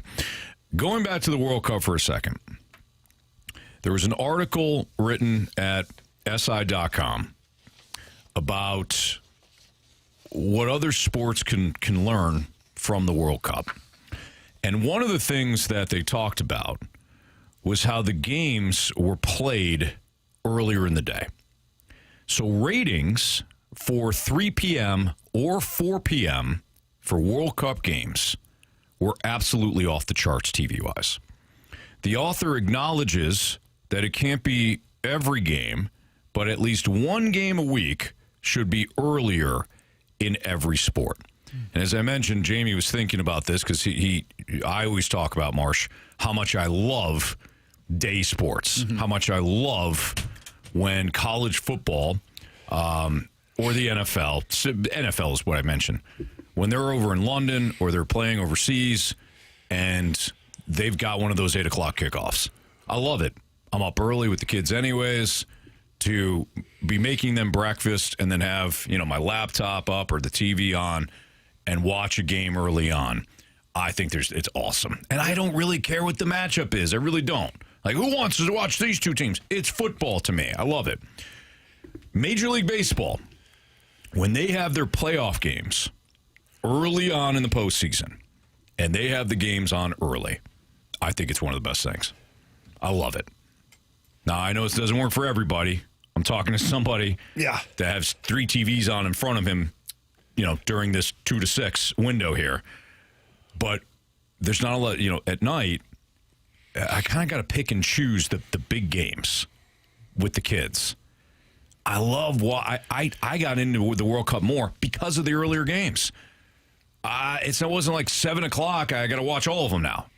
It was early on. Mm-hmm. They staggered them, and I thought it really worked. And Jamie, I am a little surprised that the ratings are off the charts But I'm glad because maybe more sports will adopt it. Yeah, and look, and the author of this article, I don't know if you mentioned it, he does make notes. Say, hey, look, I understand it's the World Cup. Right. It's a huge tournament every 4 years. Mm-hmm. However, what they did right was they staggered the big games properly. Mm-hmm. Whereas Major League Baseball, the NHL, NBA, they get it wrong. Last year in the playoffs, the NHL had 2 games that started a half hour apart. Well, now you have to pick. Mm-hmm. This is the dumbest thing ever. Right, you want exposure to your sport. That's why they're on TV. That's why it's on TV. With the earlier games at 4 or 5 o'clock, if you want to do that. 3 o'clock was early for some people, but who's your competition? Mm-hmm. You have none. What, the news, the daily news? Soap operas? As far as sports is concerned, you don't have the competition. Mm-hmm. So odds are more people are going to turn on the game. Right. Even moms who are sitting at home who love the Cardinals or whatever, love their team, turn that game on. Why not? Turn it on while I'm making dinner. Turn it on while the kids get home from school. Whatever it is. And moving forward, you can't have all of the games, but the author of this article said, hey, look, what if each sport had 1 game a week that was just a little bit earlier? I think it's just interesting whether other sports can adopt this more. Because I'll say more, because there's already. Look, we got a Cardinals game on right now in the middle of the day, so it's not like other sports aren't doing this. But Major League Baseball, when it comes to the postseason, they have their earlier games. I think it makes a lot of sense. Mm-hmm. I like it, but I think the most interesting part was that the TV ratings were so good. The 3 o'clock, 4 o'clock games were so good, and I think there's so many ways that we can pull up games now, whether it be on your phone, your computer, your iPad, whatever. You can watch games now more in the day. And the ratings were still off the charts. So I think that was my biggest takeaway. It's not just, hey, I like this. Clearly a lot of other people did too. Yeah. And let's not forget, now this is dating myself a little bit here, but, the Chicago Cubs way back when played all their games in the day. Right. They didn't have lights. Yeah, the neighboring town didn't want the lights on all night. Bottom line is, It's been done. Right. Right. So now I'm not saying we go back to that where every home game's an early day game, like for whatever sport it is. Sure. But I do think like the NHL, like the Blues, for so many years, okay, the 7 o'clock start on Saturday night, I've been talking to Chappie and I'm just kind of loosely throwing an idea. I go, why would you not make this like a 5 o'clock start on a Saturday? Get more kids down there because you get back home in time for a normal bedtime. Sure. Or if it's a date night or you want to go with another couple or some friends, you go to the game, make a reservation at a nice restaurant following the game or some spot that you like. Go catch the Blues game, have a couple beers. Helps everybody. Grab a restaurant on the way home. I just think that there's more to gain from bumping up like that 1 game a week than there is to lose. Yeah, I'm with you on that. I think I'm split on this because I like having games on during the day, but I also like this game right here. We don't really get to watch it. It's on, and I wonder if that's the case for a lot of the people at work. We'll use the World Cup because that's the example we brought up. How many games did they have on versus how much did they actually get to watch? Yeah, that I don't know. Because me personally, I can't speak for everybody, but I love sitting down when I get home and just turning the game on and just watching the game. But I'm talking about 1 game a week. If you have 1 game a week where we're here and this is what we get. I understand It's kind of what we do anyways. The Cardinals usually have that 1 game a week. But for sure. Imagine if the Blues. Well, we would be off for the Blues. So that would be. So hear me out. Imagine the Blues got a 4 o'clock start. Right, guys? What about a 2 o'clock start? Nah, it's a little 3 o'clock start. Before. You get the hour pregame. Huh? You're thinking, Carey. I actually think they have an early game at some point this year. Might be those East Coast games. January. They're not bad. Not bad at all. So, anyways, it was just eye-opening to see those numbers, and that was in the United States. It wasn't numbers that were taken like worldwide. Right. Wasn't taken directly from like Spain when Spain was playing in the middle of the day. 100%. Yeah. Right. Well, like the Olympics when Team USA when they would play during the daytime, I personally didn't like it because we're sitting here We don't get to watch the game. Not as obviously closely as you would when you're at home and you're not working. Yeah. All right. That's Marsh. He's got what's trending for you next on 101 ESPN.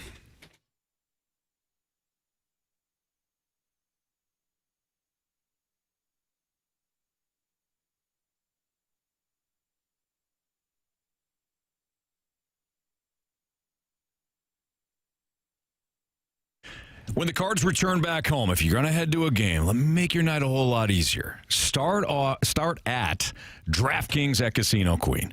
They've become an absolute best go-to spot before every game. They got $2 hot dogs, $2 monthly beer special. They're available 2 hours before all St. Louis Cardinals baseball games.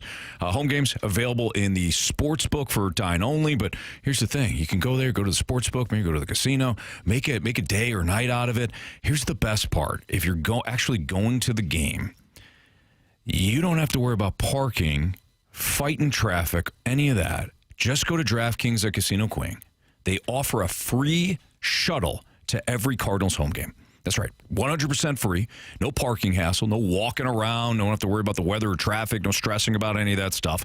Just hop on, ride right up to the stadium, you're all set. After the game, shuttle takes you right back to DraftKings at Casino Queen.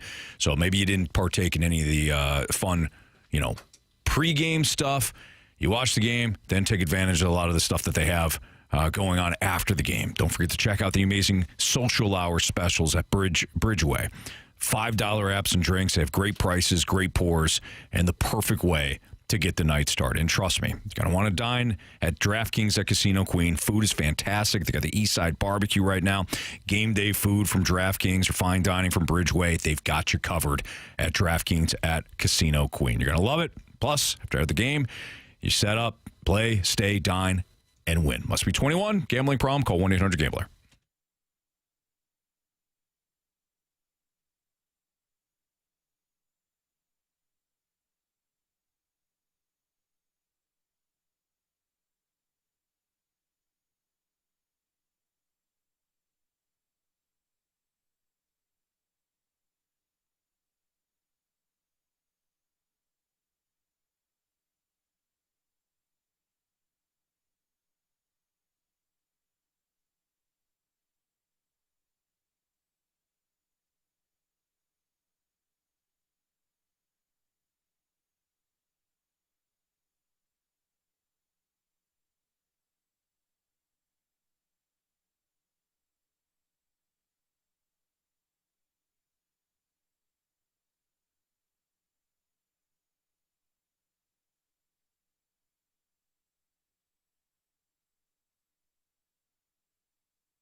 101 ESPN Sports Center. I'm Andrew Marsh. It's time for a Sports Center update brought to you by Universal Windows Direct. The Cardinals look to avoid the sweep as they take on the Angels 0-0 in the top of the third inning. We'll keep you updated on that one throughout the show. We'll also talk with Brad Thompson later in the 5 o'clock hour, so stay tuned for that. But coming up next, we're going to dive into what's trending. I'm Andrew Marsh, and the Sports Center update is brought to you by Universal Windows Direct. You'll be saying, I love my windows.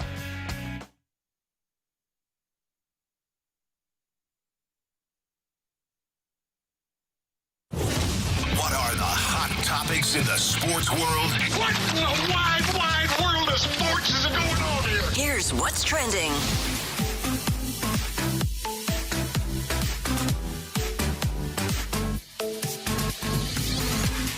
Welcome back to the Fast Lane here on 101 ESPN with Anthony Stalter, Jamie Rivers, and Carey Davis. I'm Andrew Marsh, and it's time for What's Trending. Gentlemen, the 4 newest St. Louis Blues have numbers now. Brandon Carlo, number 25, taking over for Jordan Kyrou.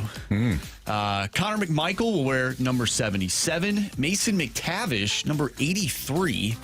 That's an odd number. And then Ross Johnston, number 49. Ivan Barbashev wore that number. Marsh, what do you think about those numbers, man? Well, 3 of them we've seen. 83 is a interesting number for a forward. That's for sure. Well, you got Pavel Buchnevich at 89. That's a little different. Dylan Holloway, 81. Yeah, I don't know. It just feels different. Yeah. 83. Well, he was 23 in Anaheim. I don't know how he gets to the 8. Not sure, but we'll ask him. Mm-hmm. We'll corner him. The 4 of us will back him into a corner, and we'll shine a light in his eyes and ask him why the hell he picked 83. Now, I do like 77 as a forward number. Pierre Turgeon was 77. Yeah. Wasn't that Nico Mikkola? Yeah. Wasn't that his number? If you're Connor McMichael, no disrespect, you don't get to wear 77. Not on my team. No. Paul Coffey wore 77. Ray Bourque, 77. Pierre Turgeon, 77. Like, Connor McMichael, you can have 47. You can have 37. If 7's what you need in there, we'll find a way to make it work. 7's the number. 77 to me is reserved for like premier players. No disrespect to him. He's a hell of a hockey player. He's making great money playing in the NHL. Yeah, well, you didn't tell that to Nico Mikkola when he wore it. I said it right to his face. He's like 7 feet on his skates. I said it right to his face. You didn't say it to him then. P.O. Joseph when he was on ice. I had witnesses. Because the guys laughed. When I said, you can't wear 77. He looked through me and I said, you're not good enough to wear 77. Wow. I said it. Standards, Anthony. No, you're right. Standards. You're right. Yeah. So, but anyways, congratulations to the newest Blues. Those numbers are going to look awesome down at Enterprise. Yeah, especially when they wear the jerseys with the red in them. You get those jerseys with the red in them. That Jamie at the loves. STL Authentic Store. Great people up there. You get the red ones? No, they don't sell those. Or they whenever I walk in, they hide them. You gotta rip them off the rack. Sticking in the NHL, Jason Robertson signs a 1-year, $12 million contract with Dallas and avoids arbitration hearing. It's a weird one, but reading through Jim Nill's comments, basically what happened here is the Dallas Stars don't have the salary cap space to give him that big dollar that he wanted. So what they're doing is they're just going to kick the can down the road. Next year, they have some big numbers coming off the books, and I think they're going to have like $40 million in cap space with the cap rising and players leaving. And they already have 21 players under contract, so there's going to be plenty of money left over. Jim Nill said today, I'm paraphrasing, I wish I had it in front of me, but basically that happy to have Jason Robertson and hope that he retires a Dallas Star. So that doesn't sound like somebody who's looking at a 1-year deal and going to trade this guy or move on from him. Now, Jason Robertson, he might have different ideas because following this year, he's an unrestricted free agent. And if his agent gets in his ear, he might say, listen, dude, you're ready. Let's say he's got 35, 40 goals again this year. might say, you're worth a lot more than what Dallas can give you. Why don't we test the open market and see if we can't get you really paid? There you go. And then that's the risk. Jim Nill's going to be like, eesh. But hopefully they can start negotiating in season. I forget what the date is.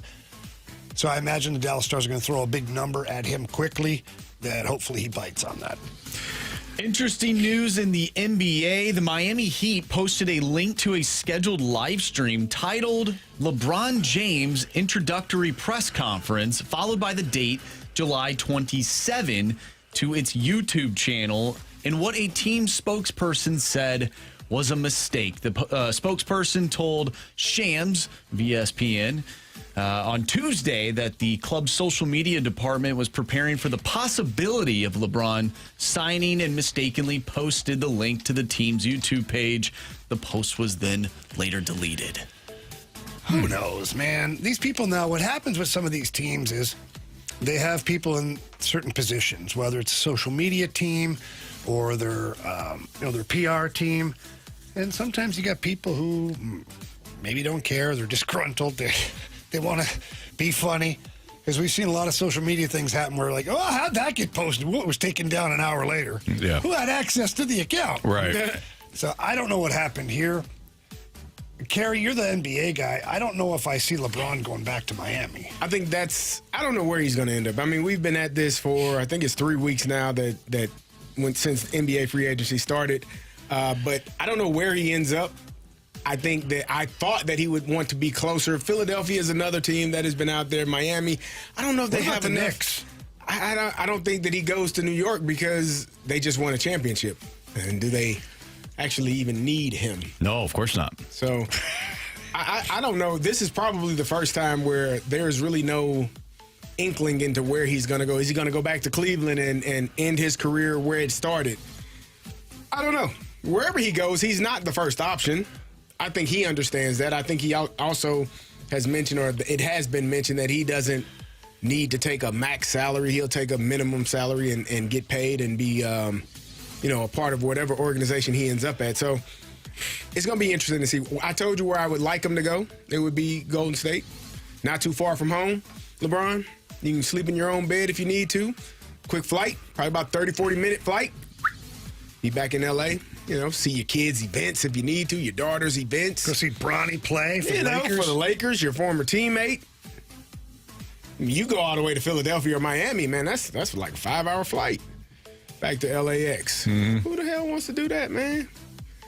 How much time and money you got to spend doing all that, man? Got to be, pay attention to your funds, Anthony. Yeah. I've been told that. Mm-hmm. All right. I'll do it for what's trending here in the Fast Lane on 101 ESPN. How bright is the future in the NFL based on their 2025 or 2026 under 25 and under list? We'll get to that next on 101 ESPN.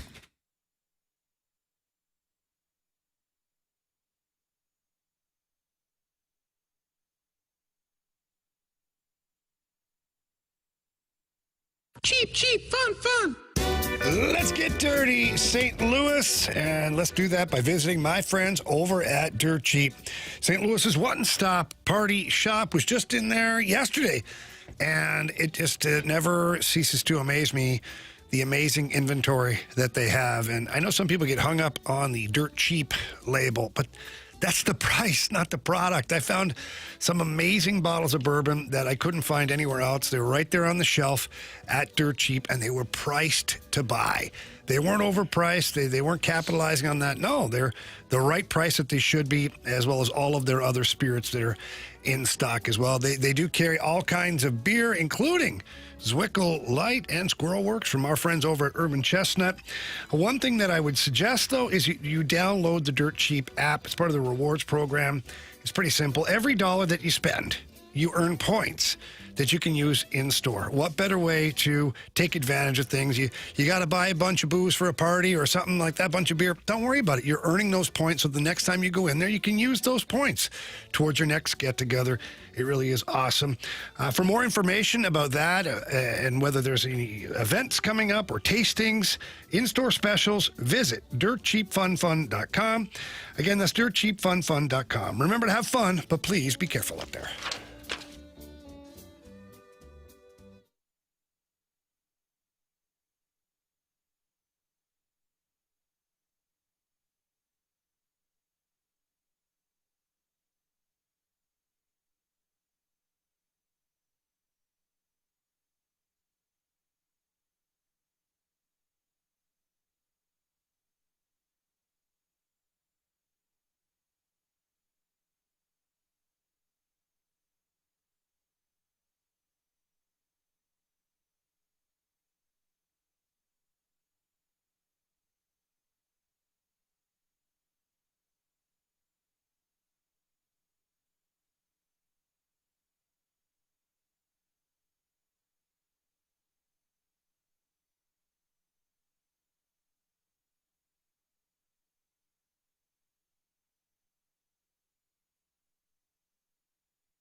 So ESPN.com and The Athletic and some other websites continue to churn out these articles for NFL offseason.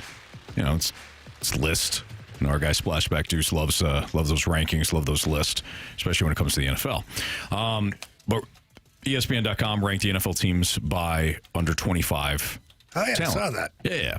So number one, it was the top team was the Patriots. The blue chippers were Will Campbell, Christian Gonzalez, and Drake May.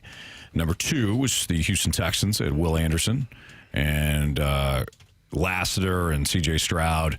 Derek Stingley Jr. just graduated, so to speak. The Bears were three. Okay, so those are three teams that nobody would be surprised to make the playoffs.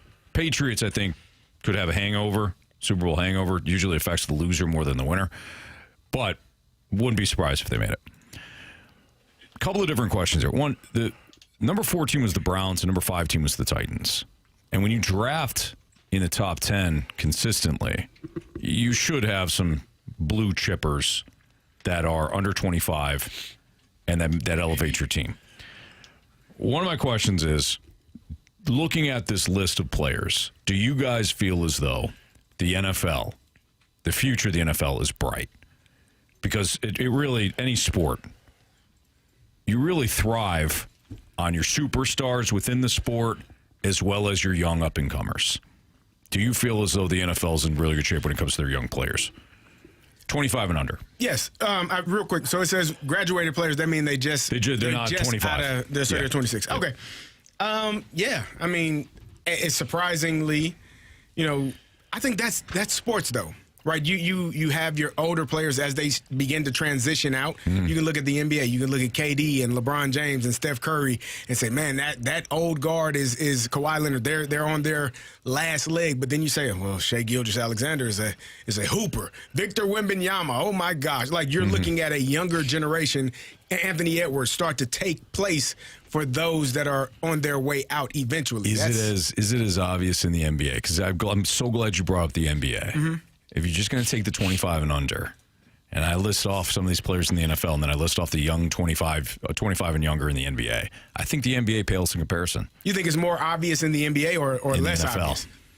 I think the NFL has better. I think it's easier top 25 players. I think it's easier to diagnose who the stars are in the NBA than it is in the NFL, because I don't know if Drake May is going to be what Patrick Mahomes is. Sure. I don't know if if Cam Ward is going to be what Aaron Rodgers was. Like, I don't know if that transition, like, I think it's harder for an NFL player to kind of make that transition, because I think it's harder to become a champion. It's harder to become a MVP caliber player in that league than I think it is in the NBA. You have more control over yourself, and one player can have more control over a team in the NBA than one player can over a team in the NFL. So I think that your point is well made.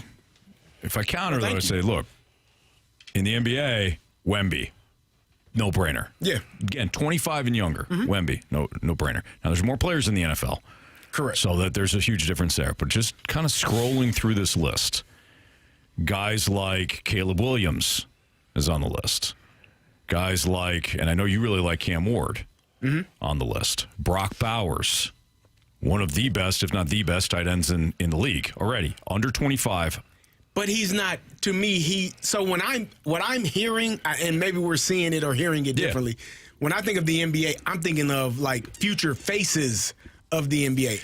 And that's how I'm viewing it, like that young superstar that is on the precipice of becoming the name and face that you know very well. Why don't we move away from that and just say... Because when you said Brock Bowers, I'm like, yeah, he's good. Not a star. No, but I'm talking about, like, how about this? Impact players. Okay. Like impactful players. Brock Bowers is an impactful player. But he's also a dependent player. And I think in the NFL, you have more players that are dependent on other factors versus in the NBA, I can go get you 40 and I can get us a win. Yeah. Versus in the NFL, I might have receivers open all day, but if that left tackle didn't block that DN, right, that's just the nature of the sport. I'm just talking about like players that are under 25, and as you look toward the future, like how does that look? Like Brock Bowers, the Raiders were terrible last year. Yeah. I still found myself catching like some of the Raiders games saying, man, what's Brock Bowers going to do? Yeah. Freaking Cardinals are terrible. You want to see Trey McBride. Yeah. You know what I mean? I don't know if I'm watching the NBA or I'm like super drawn to anybody that's under 25 outside of Wemby. Mm-hmm. That's kind of what I'm saying. That's all. Okay. Well, yeah, I can see that. I think, I do think that the NFL is in a great place, like in terms of like the younger players that are coming in, the high expectations. Emeka Egbuka is a name that's on this list. He had an outstanding year, kind of tailed off towards the end of it. But you would expect with Mike Evans no longer being in Tampa that he should take another step further forward and be even better than he was last year. So I do agree with you. I think that I think it's going to be an exciting time to see kind of the transition for these younger players who are getting that opportunity to turn into superstars in this league. Yeah. And which ones will actually become that? Which names on this list could actually become that superstar or that next superstar player that we've been waiting to see? Absolutely. All right, Cardinals, Angels heading to the bottom of the fourth. Still 0-0 right now in the finale between the two teams. We have the Gauntlet coming up next here on 101 ESPN.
Warriors. 4 categories, 1 challenger. Can you survive the Gauntlet? Brought to you by Blue Note Roofing. Roofing, siding, and gutters. Visit BlueNoteRoofingSTL.com for a free inspection. 402, your time check, brought to you by Clarkson Jewelers, an officially licensed Rolex jeweler with Carey Davis, Andrew Marsh, and Jamie Rivers. I'm Anthony Stalter. And for the Gauntlet, we welcome in Jason. What's up, Jason? Hey, how's it going? Hey, man, everything's great. Appreciate you joining us today. Thank you for listening. Thank you for playing. Would you like to take on Andrew Marsh, Carey Davis, Jamie Rivers, or me in round one? Let's go with you.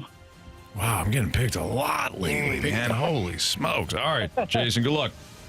Yep. All right, Anthony's going to make his way to the cone of silence. While he does that, Jason, tell our guy Marshy to spin that wheel. Go ahead and spin the wheel, Marsh. All right, Jason, gotta ask, why was Anthony your pick? I don't know. I had a friend kind of tell me to go that way, so. Okay. All right. Let's go. And I was hoping for. I like football. That's what I hope for, but I know how the wheel works. You know how Anthony's good at football, too. Yeah. You didn't get football, though. You got random. Okay. So, hey, let's do it. I'm not sure if you know this. Anthony hates random. So perfect. Now I have to say this: the last time he got random, he put up 8 points. So take it, for what it's worth. He is 9-3 in 2026 in random. Yeah, he hates random, but he seems to be pretty good at it. So. Okay. All right, Jason, here's how it works. 4 questions, each of them worth 2 points. If you use the options, worth 1 point. Wrong answers don't count for anything. And if we're tied, we will have a tiebreaker and we'll get a winner here today. Are you ready to go? Yes, sir. All right, again, the category random. Question 1. Maui is the second largest island in the Hawaiian island chain. In what ocean can Maui and the rest of Hawaii be found? That'd be the Pacific Ocean? I'm going to go Pacific, final answer. Question number 2. The New York Post conducted a survey from March of 2025 through February of 2026 to find America's favorite pizza chain. Name the pizza brand that came in first place. Can you repeat that one more time? The New York Post conducted a survey from March of 2025 through February of 2026 to find America's favorite pizza chain. Name the pizza chain that came in first place. So many. You would think Pizza Hut would probably be up there. Let me get the options. Is it Papa John's, Domino's, or Pizza Hut? Of course. I'm gonna go with Pizza Hut. Final answer. Question number 3. Since its inaugural race in 1875, this sporting event has been held every year in the United States and is the oldest continuous sporting event for the country. Name this sport. Oh, my. Okay. All right, I'm going to ask one more time to repeat that. Of course. Marcy, at the end, name this event. Name the event. Yeah. It's written wrong on the page. Name the... Oh, okay. Yeah. So I don't know why it says sport. I don't either. That's why we just... Okay, I'll re-say it. Yep. All right. Since its inaugural race in 1875, this sporting event has been held every year in the United States and is the oldest continuous sporting event for the country. Name this event. Let me get the options. Options are the Daytona 500, the Kentucky Derby, or the Boston Marathon. Yeah, I'm going to go with Kentucky Derby. Final answer. All right, Jason, last question. With approximately 79% of the global population having some shade of this color, what is the most common eye color in the world? The most common eye color in the world. I'm going to have to go with brown. Final answer. All right. Let's get our guy Anthony back in here. How you feeling, Jason? 50-50. Okay. That's better than some days, right? Yeah. All right, Anthony's back in here, walking up, going to plug in his ears. Anthony, how's it going to silence? You got some action in there today. Yeah, we got Ryder in there, Jordan in there. Nice. Ryder was hammering away on his keyboard. Was he angry typing like Carey? Nope. We all know when Carey's ticked off. Yeah, they can hear it downstairs at Il Balago. Yeah, they're like, wow, our restaurant is shaking. Carey must be interacting with a texter. Can't do that. Yeah. All right, buddy, your category today, random. Oh, I hate random. How about we just go ahead and pack my stuff right now? I'll take this off and... Well, like I said before, Jason went. You are 9-3 in random, so be kinder to yourself. And the last time you put up 8 points. Please rewind. Is this all animals again? Because I did pretty well with the You did animals. really good with animals. It's not animals. Okay. Pack a lunch. Please. Okay. Here we go. Question 1. Maui is the second largest island in the Hawaiian island chain. In what ocean can Maui and the rest of Hawaii be found? Oh, geography. The Pacific Ocean. Final answer. Question number 2. The New York Post conducted a survey from March of 2025 through February of 2026 to find America's favorite pizza chain. Name the pizza chain that came in first place.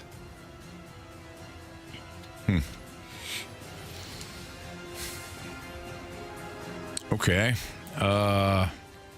Favorite pizza chain. I don't know if I want to just take a swing here. I'll take the options. Is it Papa John's, Domino's, Pizza Hut?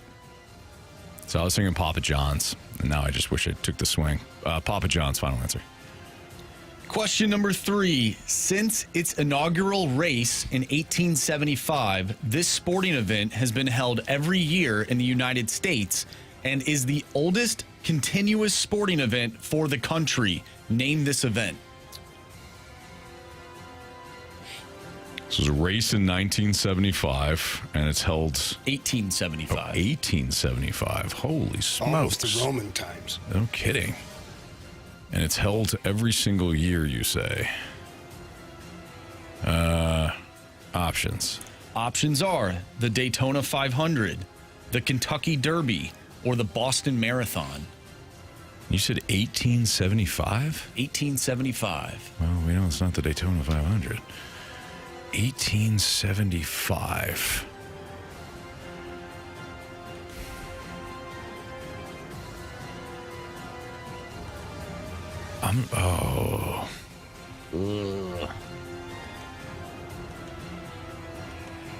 They weren't running the Kentucky Derby in 1875, were they?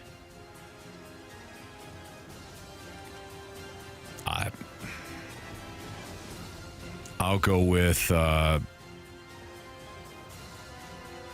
Boston Marathon. Final answer.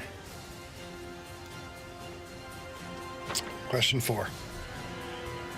With approximately 79% of the global population having some shade of this color, what is the most common eye color in the world?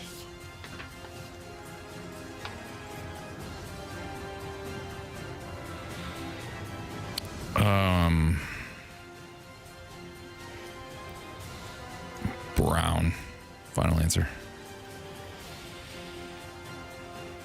Okay. All right, let's go over this. Question 1. Maui is the second largest island in the Hawaiian island chain. In what ocean can Maui and the rest of Hawaii be found? Jason said the Pacific. Anthony said the Pacific. Answer is the Pacific. It is, and neither of you needed the options. Let's go to question 2. The New York Post conducted a survey from March of 2025 through February of 2026 to find America's favorite pizza chain. Name the pizza brand that came in first place. With the options, Jason said Pizza Hut. With the options, Anthony went with Papa John's. Answer is? It is Pizza Hut. Pizza Hut and nothing but. 3-2. All right. Jason. Good job, Jason. Question 4. With approximately 79% of the global population having some shade of this color, what is the most common eye color in the world?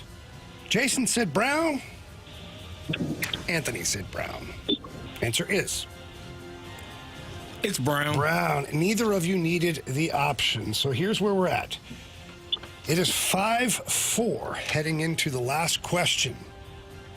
You both have different answers. One of you is right. Since its inaugural race in 1875, this sporting event has been held every year in the United States and is the oldest continuous sporting event for the country. Name this event. With the options, Jason said, give me that Kentucky Derby. Anthony wavered all over the place. I did. Landed on the Boston Marathon. If Anthony's right, we got a walk-off. If Jason is right, he wins today, 6-4. Answer is the Kentucky Derby. Jason. Wow. You have chosen wisely. Congrats, Jason. Nice job, man. You got him, Jason. 6-4 today, buddy. How you feeling? All right. Wasn't expecting that. There you go. Nice job. There you go. Well, I was really debating on the Kentucky Derby and the marathon one. Well, here's Me too. Here's a little food for thought. Yeah. Is if we do the process, okay? You were right. 1875, the Daytona 500 is not happening. Right. Boston in 1875 had little cobblestone roads all through Boston, like almost like Europe, like little tiny little areas. So running a marathon, don't know if physical health was all that big back in 1875. Yeah. But they were racing, they were still riding horses all over the place. Right. The marathon began in 1897. Yeah, so. Okay, so not that. not terrible. It's not. It's not Okay, terrible. all right. 1897. Okay. Yeah, but you guys, good job, job, Jason. both of you. Yeah, Jason, nice job, man. You'll be back tomorrow to face Marshy, Right on. myself, or Carey. All right. Nice job, Jason. Congrats, man. Yep. I'll be ready. All right. And I will head to the penalty box here in a second. I'm not ticked off about Not that. bad. That was tough. Yeah, that was- I think you got the obvious ones, and then Pizza Hut, Papa John. Like, That's here's a the toss-up. percentages. Was Yeah. Pizza Hut was I see 19? what you did there, Marsh. Pizza Hut was 19.1%. Domino's 17.1. Papa John's 11.4. So that was the favorite rankings. Interesting. Yeah. Interesting. So I still would have lost. Yeah. The pizza one got me, not the because if I went with the Kentucky Derby, The pizza one would have got me. Correct. All right, I can live with that. Yep. All right, like I said, I will head to the penalty box. Jason will be back tomorrow, and we have got our Sports Six Pack Part 1 coming up. The text line, the Air Comfort Service text line is 314-399-9646. Feel free to send in those questions next, and we will answer those questions. Sports Six Pack Part 1 next.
It's time for the Fast Lane to answer your sports questions. I want to ask you a bunch of questions, and I want to have them answered immediately. Asking me all these weird questions. Answer the question. Answer the question. Answer me! Refreshed by Urban Chestnut. Urban Chestnut Swickle Light Premium Light Beer. Live your lifestyle, St. Louis. All right, it's Fastlane on 101 ESPN. Andrew Marsh, Jamie Rivers, Carey Davis, I'm Anthony Stalter. Time for the Sports Six-Pack. Your questions via the Air Comfort Service text line. Marshy, question 1. Question number 1. All right, from the 636, if you guys could be commissioner of any sport with full autonomy, what would be one major change you'd make? It could be a rule or like putting a cap on Major League Baseball. It can be anything. I'll stay in my lane with the NHL, and I would go back to the 1 versus 8 playoff format in each conference, and I would institute the over and back rule in overtime. Once you get across center ice, you cannot go back into your own end, and once you get across center ice, there are no more offsides. Nice, I like that. So if you want to see offense, you want to see creativity, you want to get a winner, you don't want to end up in the shootout, I think that is your quickest way from A to B. Get across center ice, and it's pond hockey at that point. Mm-hmm. I like it. Those would be my two things. I would be the commissioner. And I'd pay myself $35 million a year. Yeah, that sounds fair. Yeah. I don't want to be greedy. I'd be fine with 35. I would be the overall commissioner of the NCAA. Oh, boy. You're going to lose that. Why are you getting on that sinking ship? Right. I would. You should be at the SEC. Hold on. I'll pay myself $65 million a year. So if I go away once, it's, we coup. Well done. Thank you. What I would do as the commissioner of the NCAA is I would make sure that I expanded the college football playoff field to 24 teams. Sign that man up. Pay him what he wants. Well, you might want to hold on. Oh. He's going to get rid of the Big Ten. He's going to put one MAC school in regardless. Conference champion, automatic bid, and the rest can be determined by a committee or anything like that. I'm okay. I'll pass. I spoke too soon. I told you. I spoke too He soon. already fired you. I did. Yeah, you're already done. Carey, did you hear the question? No. Could you be commissioner of any sport? Any league. Mm-hmm. Which one and what changes would you make? Oh, man. I mean, I would probably football. It would be the NFL. What changes would I make? Get rid of the salary cap? That wouldn't be bad, actually. You're not a player anymore. You're the commissioner. I'm not. Yeah. Use your head here. I can't do that. It's true. I would pay myself $50 million a year. You guys are greedy. Humble. Man. Wow. It's less than him. I'm only going to be working 1 year. You are. How am I going to make ends meet? I would definitely. I hate the one team gets a bye. Like, I don't want more teams in, but we got to figure out how to give two teams a bye. That bye is so important, man. Like your body needs just make it. them play. Make them earn it. Yeah, no, I don't want to do that. I mean, there's no buys in the NHL. We would have, because football's harder. We would have. Wow. Keep going. You're on a roll. We would have less of those ticky-tack fouls. Like, I think it's I understand the premise of making the game safer, but I can't you will not throw a flag on a defender for tackling the quarterback. He got pads on too. If he don't like it, tell him to tell his offensive line to block better. I think the game is fine. I just cannot see roughing the passer calls and quarterbacks being rewarded. Patrick Mahomes is a big culprit of this. It was to the point where I wanted someone to take him out. Not injure him permanently, but smoke his ass on the sideline. Because if you're going to run to the sideline and then tippy-toe and pretend, go knock his ass out and see if you want to keep doing it. I don't like when he tippy-toes, pretends, and then throws his shoulder into That's what I'm saying. Yeah. Knock his ass out. I don't like that part. That was ridiculous. So, yeah, I would just – we would lessen – like, it would have to be a real personal foul. Mm-hmm. The body weight, I can understand it. Not so much blood, but blood is preferable if you yeah. There will be blood. Yeah. So that would be the game is fine. give another team a bye in the first round, figure that out situationally, and remove that take away some of those roughing the passer penalties. Too much, man. Whoa, Marsh. What about you? Yeah. You're about to fire. You're about to fire a question too without giving your answer. What would I change? Yeah. I'm kind of with Jamie in the NHL. Like, I'm really over the playoff structure. I want it to go back to how it was, 1 through 8. I would reward the two. I know it wouldn't be a true 1 through 8, so I would reward the top 2 division winners, because back in the day when there were 3 divisions, the 3 division winners were the top 3 seeds. So I would do that for winning your division, and then the rest would play itself out. I'm so sick of watching 2 of the best teams in the NHL take on each other in the second round. Yeah. Like, what are we doing, man? Makes sense. So that's what I would change. Question number 2. All right, we got a text from 386. Not sure why Fermin didn't bunt. First and second, nobody on. We don't score. Gotta love it. So I know we're doing the show right now, but the Cardinals had runners on first and second due to 2 walks. Jose Fermin gets up instead of bunting to move the runners over in a 0-0 game midway through this contest. He hits into a double play. Mm-hmm. And the Cardinals... he wasn't trying to, though. Well, either way, he hits into a double play. Cardinals get 0 runs. Have you noticed a lack of fundamentals as the season has progressed for this team, whether it's offensively, could be at the plate, could be base running, could be in the field? Have you seen a drop-off as the season has gone on? Boy, I can't shake what we just saw in Arizona and say no. So defensively, yeah, I think there's been some lapses. As far as the Fermin play, who are the guys with the lapses? Fermin, Brian Torres. Okay, so they're not your starters. They're not your guys. Because any catcher. Okay, but that's been all year.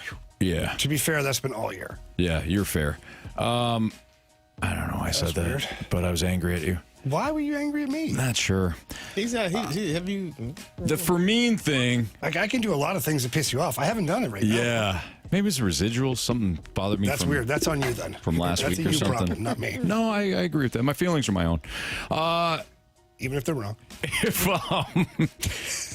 Going back to the Fermin thing, I don't say that's a lack of fundamentals. You might. That is that's just their philosophy. Like they already have somebody in scoring position, so they're not going to sacrifice an out when somebody's already in scoring position. It's a little early in the game, is it not? I'm not saying. Yeah, ball? I mean you could. It's not a playoff game. You could, but you have to be all in on that philosophy. But are you going small ball really in the 4th or 5th inning against the Angels? Some people would. Like this texter would. Yeah. But I don't call that lack of fundamentals. I understand the whatever concept. the approach is. Yeah. Like if this is the National League playoffs, I could see, okay, we got to try and do our best to get it right. It might be the only run we score. Right. If some combination of Roger Clemens and Nolan Ryan is on the hill and it's a postseason game, I get it. Right now, or if it's the 8th inning, I get it. Sure. You got to get that run. Right. Yeah, you're playing on the road, all that, but I don't think it's a lack of fundamentals. Philosophically, I could be wrong. Who knows? Fermin charging that ball like he did in the outfield the other night. Oh, Jamie, you all right? Yeah. He messed up. Fermin charging that ball in the outfield, that was rough, misplayed. The Torres thing's inexcusable. Him being picked off at first base is he fell asleep. inexcusable. He was a fainting goat. Yeah. At first base. If I'm Bloom, he's going down to AAA the next day. Come on. You send a message. I send a message. Go right to A-ball. You're like, oh, it's only Brian Torres. Exactly. That's when you send the message. And you walk back in there and say, what happens. Exactly. You know what I mean? Yeah, You're not know wrong. Exactly what you're talking about. It's not Jordan Walker you're doing it to. When something goes wrong, the star player doesn't pay for it. Right. No. Right. I've seen coaches yell at non-star players to get to the star player. Yes. Yeah. You send Brian Torres I'm yelling down. at you. But that was for his. But here's what those coaches don't realize. He ain't listening unless you're yelling at him. He's like, man, he's yelling at you, right? Yeah. You're like, what was he yelling about? What'd you do? Why did you piss off Coach so badly? I didn't do anything. You did it. What was he mad at again? Way to go, Coach. You really got him. Nailed him. All right, did we really get an answer there? Yeah, we did. Okay. We'll roll it over. Our Sports Six Pack Part 2 is next on 101 ESPN.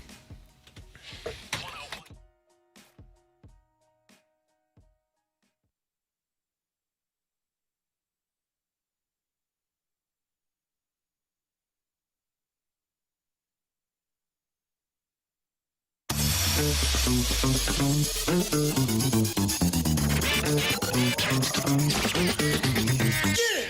Londoff Chevrolet, they do it right over there. They just do. Unbelievable customer service.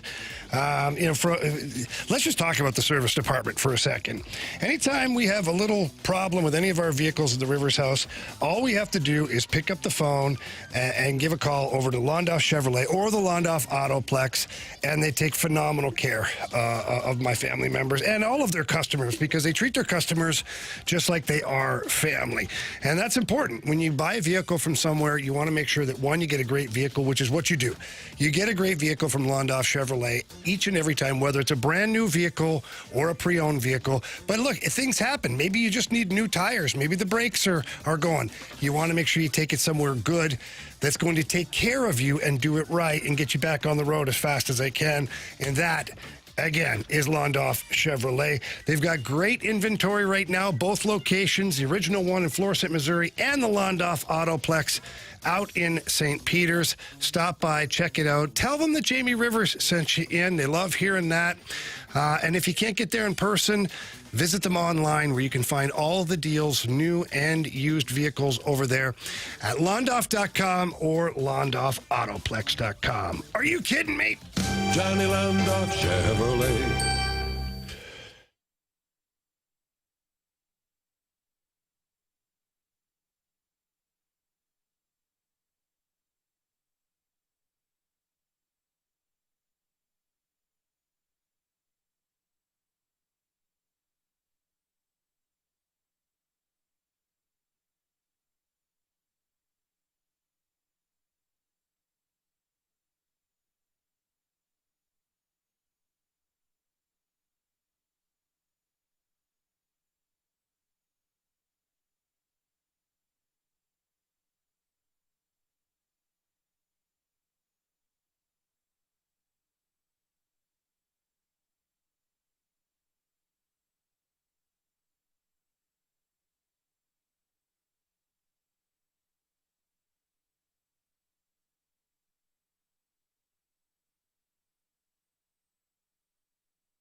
ESPN Sports Center.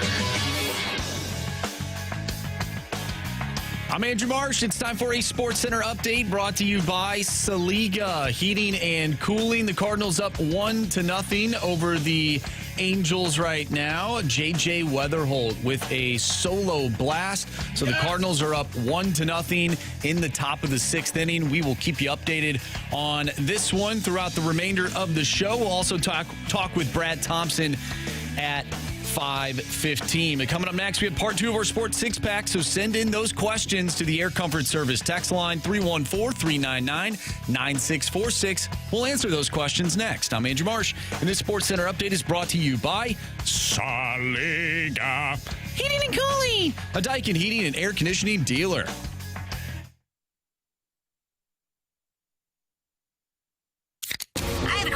It's time for the Fast Lane to answer your sports questions. I want to ask you a bunch of questions, and I want to have them answered immediately. Asking me all these weird questions. Answer the question. Answer the question. Answer me! Refreshed by Urban Chestnut. Urban Chestnut Swickle Light Premium Light Beer. Live your lifestyle, St. Louis. Let's continue our Sports Six Pack here in the Fast Lane on 101 at ESPN. Carey Davis, Jamie Rivers, Anthony Stalter, Andrew Marsh with question 3. Question number 3. This one comes from Tomahawk Tim. Do you think Major League Baseball should adopt the banana ball rule of if there is a pass ball or a wild pitch, you can steal first at any point of the at-bat? Oh, absolutely. Let's go. Let's party. You a Cardinal fan, ain't you? Yeah, right? Yeah, no. Come on, man. See, No. Hear Think me about out. it. No. Carey's right. Bad deal. Guys, can I talk? Yeah, go ahead. Okay. We'll allow it. What's the quickest way to solve that problem? Really expose it. And then we're done. Every pass ball they're getting on base, now Heimblum and Ollie, get up on out of here. It's not a crazy idea. You're giving That's up. one way to workshop it. I think it's risk versus reward there. Yeah. But we're in a learning year anyways, Carey. Okay. Well, yep. I'm for it then. Do it. I think it'd be hilarious to have that. Wild pitch gets past the catcher. They'd still have a chance to get the out at first base. Right. But you're And ripping down. you have to take the risk. You got to take the risk. Can I if get you there? don't leave the batter's box, it's just a wild pitch.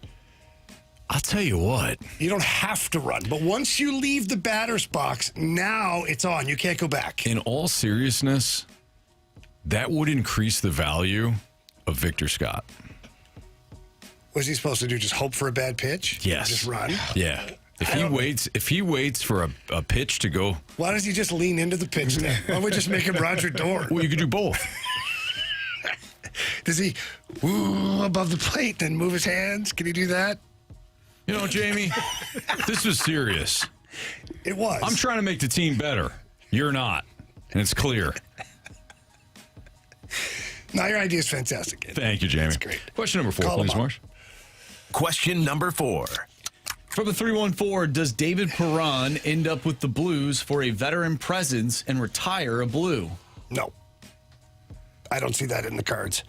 What are you going to do? You already have how many forwards do you have as the Blues?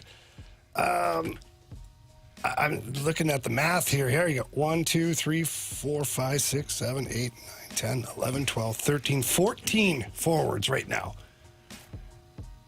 I don't know why you'd bring in another, and that's not including Otto Stenberg, so that's 15. Yeah, I don't see it happening. Unfortunately. I love David Perron. He's one of my favorite human beings in the world, but he doesn't fit with what the Blues are doing currently. Doesn't make sense. No. They put an elevator in an outhouse. Just doesn't make any sense. We might, depending on how big the outhouse is. True, I guess, but even then, why an elevator? It's a bit of an overkill. Yeah. Something to Unless think the about. outhouse is a doorway to an underground bunker. Maybe. Something to think about. No, it's just again. an outhouse. Yeah. That's what you think it is. Right. In my but you never know. movie, it was just an outhouse. Well, in our movie, Yeah. By the way, do you know what there's movie? crazy that things quote- down there. Do you know what the movie that quote's from? No. It's like putting an elevator in an outhouse. Don't make much sense. Roadhouse. The old The man. first The Roadhouse. OG. The OG. Where, Patrick Swayze's talking to the old farmer where he rents the barn from. Yeah. And he says something, and he says, yeah, it's kind of like putting an elevator in an outhouse. It just don't make much sense. I mean, yeah, that's pretty good.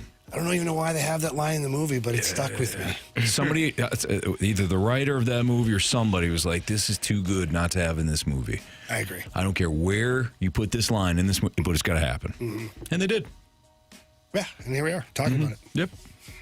Question number 5. All right, the 314 has a question, but the 314 also texted after said question that said, what would benefit Victor Scott is learning how to hit the ball and play. All right, now to the question. A blown lead. Hold on. Can we time out here for a second? We all know he can't hit, which is why I came up with the idea of leaning into pitches and or waiting for a pass ball and He using didn't have the leaning speed. into pitches. No, you're right. My said bad. the You're pass right. ball. So I came. To be fair. Take 2. Okay. We all know he can't hit. That's why I said just wait until a pass ball, or my co-counsel Jamie Rivers added, leaning into a pitch. We're trying to help the Cardinals and Victor Scott specifically. You're talking about witch magic, like him trying to figure out how to hit. You know what, Anthony? I'm very disappointed in you because one of your favorite roster builders, coaches, asked his players to dive, essentially, to take penalties to try and be competitive.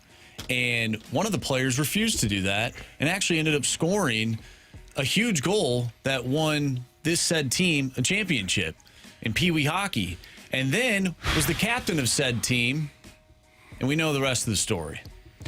Marsh, I'm disappointed in you. If you came here to hurt me, then congratulations, you did. I have keep you accountable. Never said that he was one of my favorite coaches. I have always said he's one of my favorite GMs.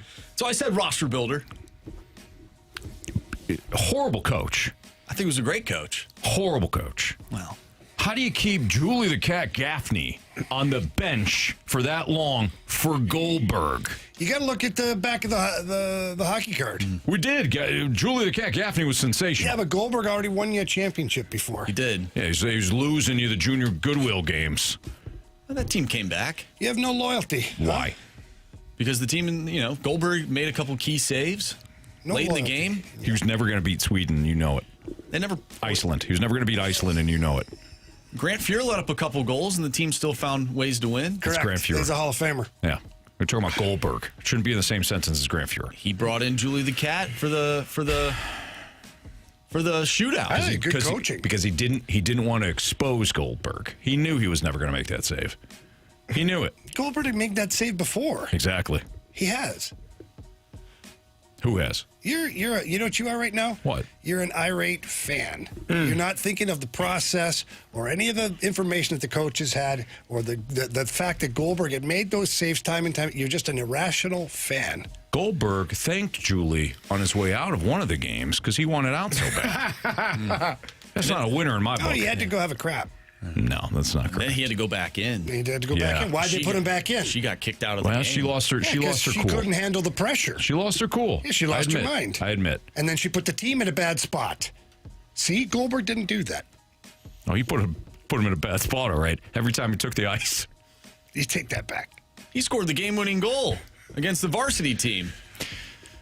Yeah, because he was so bad at goal, he had to put him on defense. Thank you. Whatever. Thank you. Whatever, Anthony. Marty Brodeur scored goals too. Okay, you gonna call him crappy? All right, let's get to this question. A blown lead, like they had in Arizona, can be the start of a slippery slope downhill. Last year's team had the same start after the break. Is this the beginning of what we expected the team to be this season after seeing them overachieve at the beginning?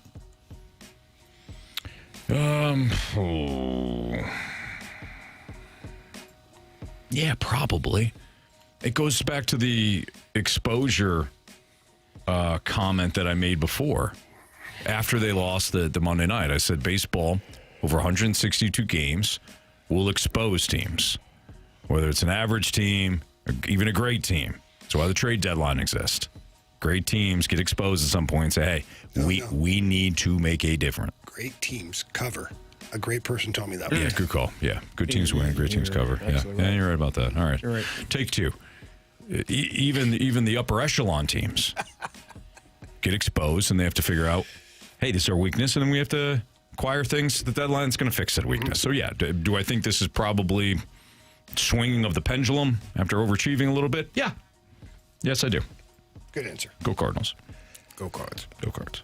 Question number 6. This is going to be a good one. Uh-oh. From 618. Which of these quarterbacks, if any, are Hall of Famers?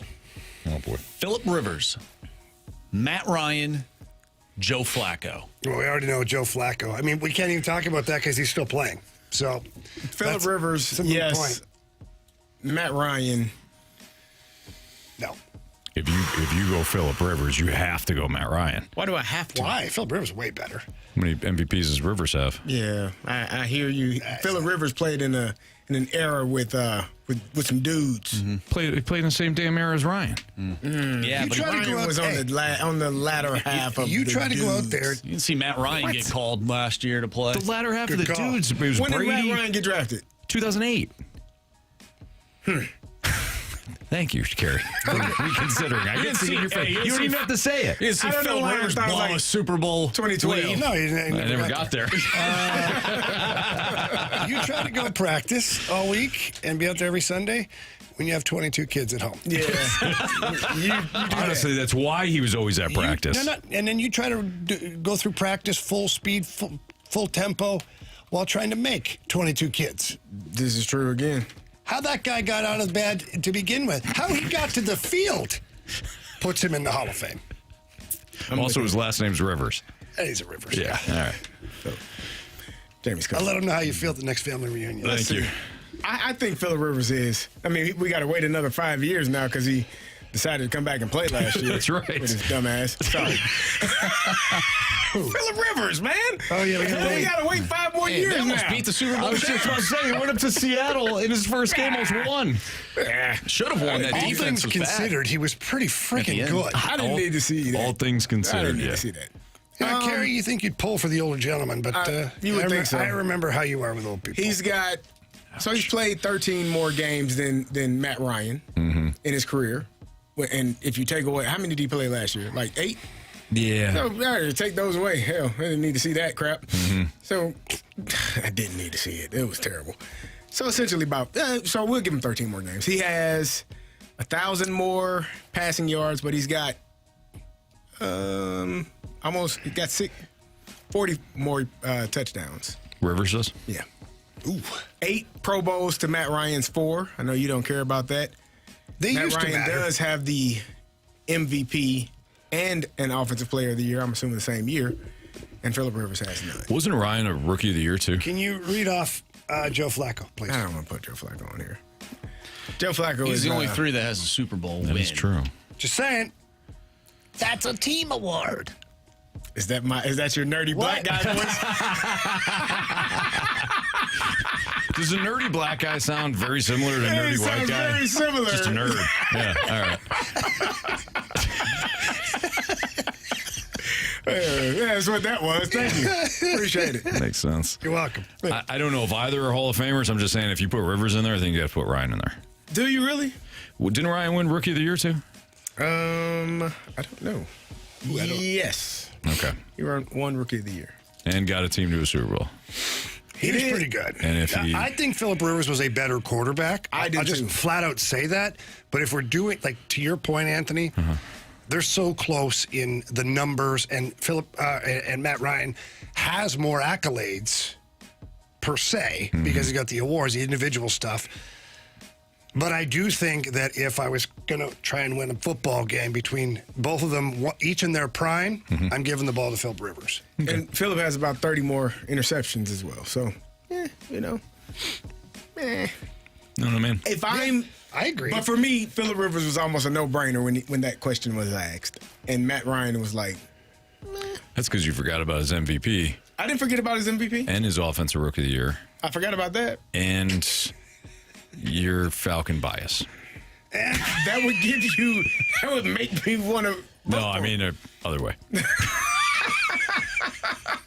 The fact that you're giving no consideration to Joe Flacco is just flat out insulting to the sport of football. It's Fascinating on 101 ESPN. We get Bet the Board next.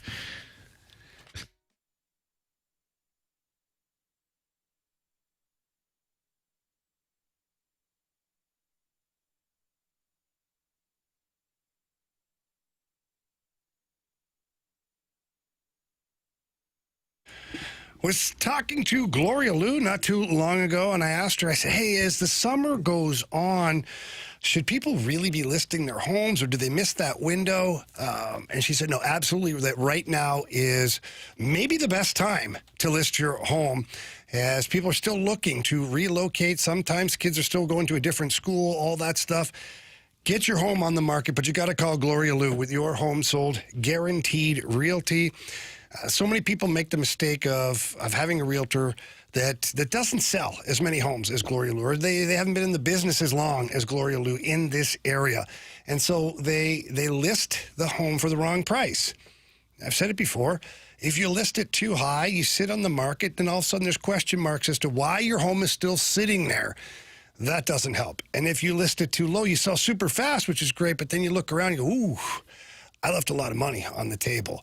Don't do that. Call Gloria Lou. She's going to list your home for the right price, making you the most money possible, but also getting you to the closing table as fast as she possibly can.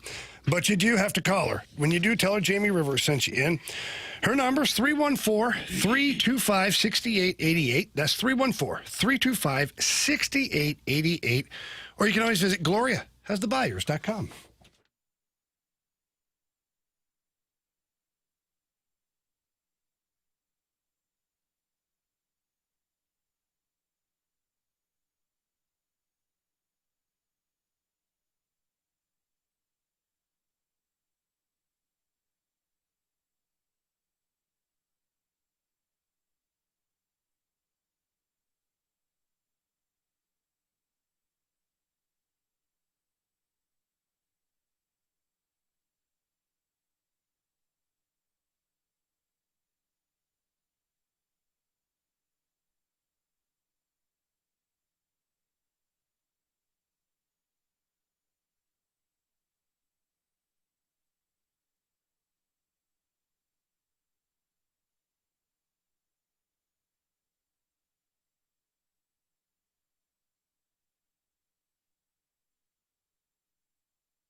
Time to play Bet the Board here in the Fast Lane on 101 at ESPN. All right, Marsh. Been dreading this all day. What's the latest standings? Not great. All right, so Anthony, you have 6 points. I have now tied you. No. I have 6 points. Jamie has 5 points, and Carey has 4. I didn't hit mine last night? Nope. Not even close. What did I have? Otani, 1.5 hits, runs, RBI, and 1 hit. I thought I had Junior Caminero. No. That was the day before. Once it leaves, I don't. He did keep up with it. Caminero got it, but that was the day before. Yeah, pay attention to what the hell I said, man. So is it still me then, Marsh, or is it you now? No, it's you, Anthony. All right, give me the Diamondbacks over the A's. Going back to that one? Wait, yeah, It's happening right now. It's like 11-2 or something like that. All right, give me the Red Sox Only minus had 131. 11-2. Give me the Red Sox minus 131. Yeah, honestly, Marsh, you should be happy. I pissed off Jamie the other night, and the Diamondbacks lost. He wanted that one. You guys both wanted the Brewers yesterday. I took the hit for you there because the Mets won 4-0. Yeah, but my Braves lost too. So you shouldn't be upset that I took the Red Sox minus 131 in an absolute heater right now. Sorry, Boston, but your heater's about to end. Didn't they win already today? No. They didn't play yet? I got a 6:10 start time. I thought they had a doubleheader. Red Sox Warriors. They might have a doubleheader. Could be wrong. So you're going with the Red Sox? Yeah. I'll go with the White Sox money line. Ooh. It's a sock party. What? Nothing. Red Sox, White Sox. You get it, Jamie. And yes, Carey, they already won 6-3. Yeah, this morning. Right. Yeah, earlier. Yeah. All right, is it me? Yeah. Yeah. I'm just asking, guys. Sorry about that. No problem. Take your sweet ass time. I will. I will. And give me the Chicago Cubs on the money line, minus 125. Give me, let's see if he's able to have that. Where is he at? Yep, give me, okay, yeah. Give me Brian Reynolds, 1.5 hits, runs, RBI. At plus odds. How about that? All right. Well, there you go. You all right? Oh, yeah. Good, man. Stretching. You excited? All right, I'm excited. All right. Cardinals still up right now, 1-0 over the Anaheim Angels. 1-0. Heading into the bottom of the 7th. You guys feel good about this dub? This potential dub? From the Cardinals? Yeah, let's walk. I don't think you should have said that. No. He said potential. Yeah, but he did say that. You Thanks, mentioned. Jimmy. You're welcome. Is Hunter Dobbins still in the game? All right, so No, he's not. let's get everybody's feelings around it. This is a good live experiment, okay? I want you guys to tell me how you're feeling with the Cardinals up 1-0 right now, heading into the bottom of the 7th. I feel Marsh? great. Oh, sorry. Marsh, I want to start with you. How do I feel? Yes.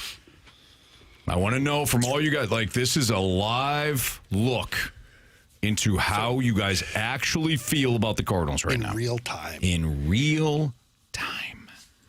I don't feel comfortable at all. I don't feel comfortable at all with this 1-0 lead. Okay. Why is that? Oh, I don't know. The last 2 days. It's not a 7-0 lead. Last 3 days. Look at this kid, man. This kid shoved. Yeah, he did. Yeah, Hunter Dobbins did really well today. Yeah. It's going to be unfortunate when he gets a no decision. Ouch. Maybe. Potentially. Oh, gosh. The O-ye of little faith. I feel good, man. J.J. Weatherholt touch seats. Cardinals got a 1-run lead. I don't know who's pitching in this. Okay. He's fine. Oh, I thought that was my other guy. No, this is the gas man. Yeah. 7.2 ERA? I don't know if he's fine. Don't know if he's fine. I just saw the hair. Thought it was my other guy. 20 pitches in the last 3 days. Yeah, I don't feel great. I'm just going to leave it there. Luis Gastelum. Let's go, Luis. I feel confident. Strike. They're giving that high strike in this game. You can't do play-by-play. You know, you get yelled at for that. I won't care. They don't know if that was a... What? You get yelled at for All right, cool. Gary. You're right.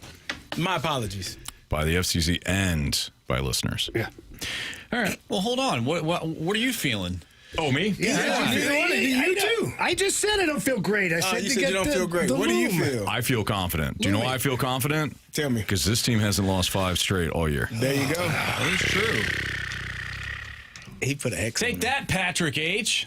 With your stats and facts. Yeah. Shove that where. Yeah, you know what? Your. Y-O-U-R-E. Yes. Your stats and facts.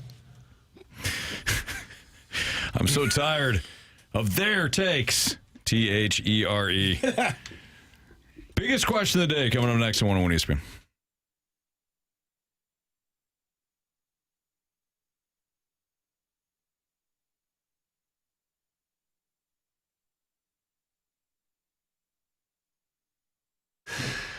Chestnut doing things great here in St. Louis. It is a local brewery with great beer brewed by St. Louisans. They got a couple of brand new ones that hit the market. The Squirrel Works is fresh right now, brand new. It's a hazy IPA, delivers bright tropical notes, got an easy, juicy finish. It's awesome. It really is. They're available all over the place. And some of your restaurants is popping up. They got some taps available as well. So make sure you ask about that when you're out. They got a 4-pack of cans available. And, of course, they sell the single cans. Let's not forget about the Zwickel Light as well.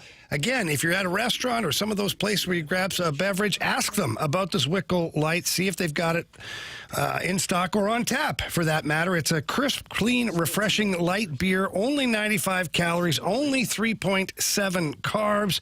It really is awesome. It's a great beer, available in cans as well as bottles. So check that out as well. For more information regarding these two beers or anything else going on over at Urban Chestnut, visit urbanchestnut.com. Again, that's urbanchestnut.com. Prost!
It's time for the Fast Lane's biggest question of the day. Presented by Banner Construction, the experts in James Hardy siding.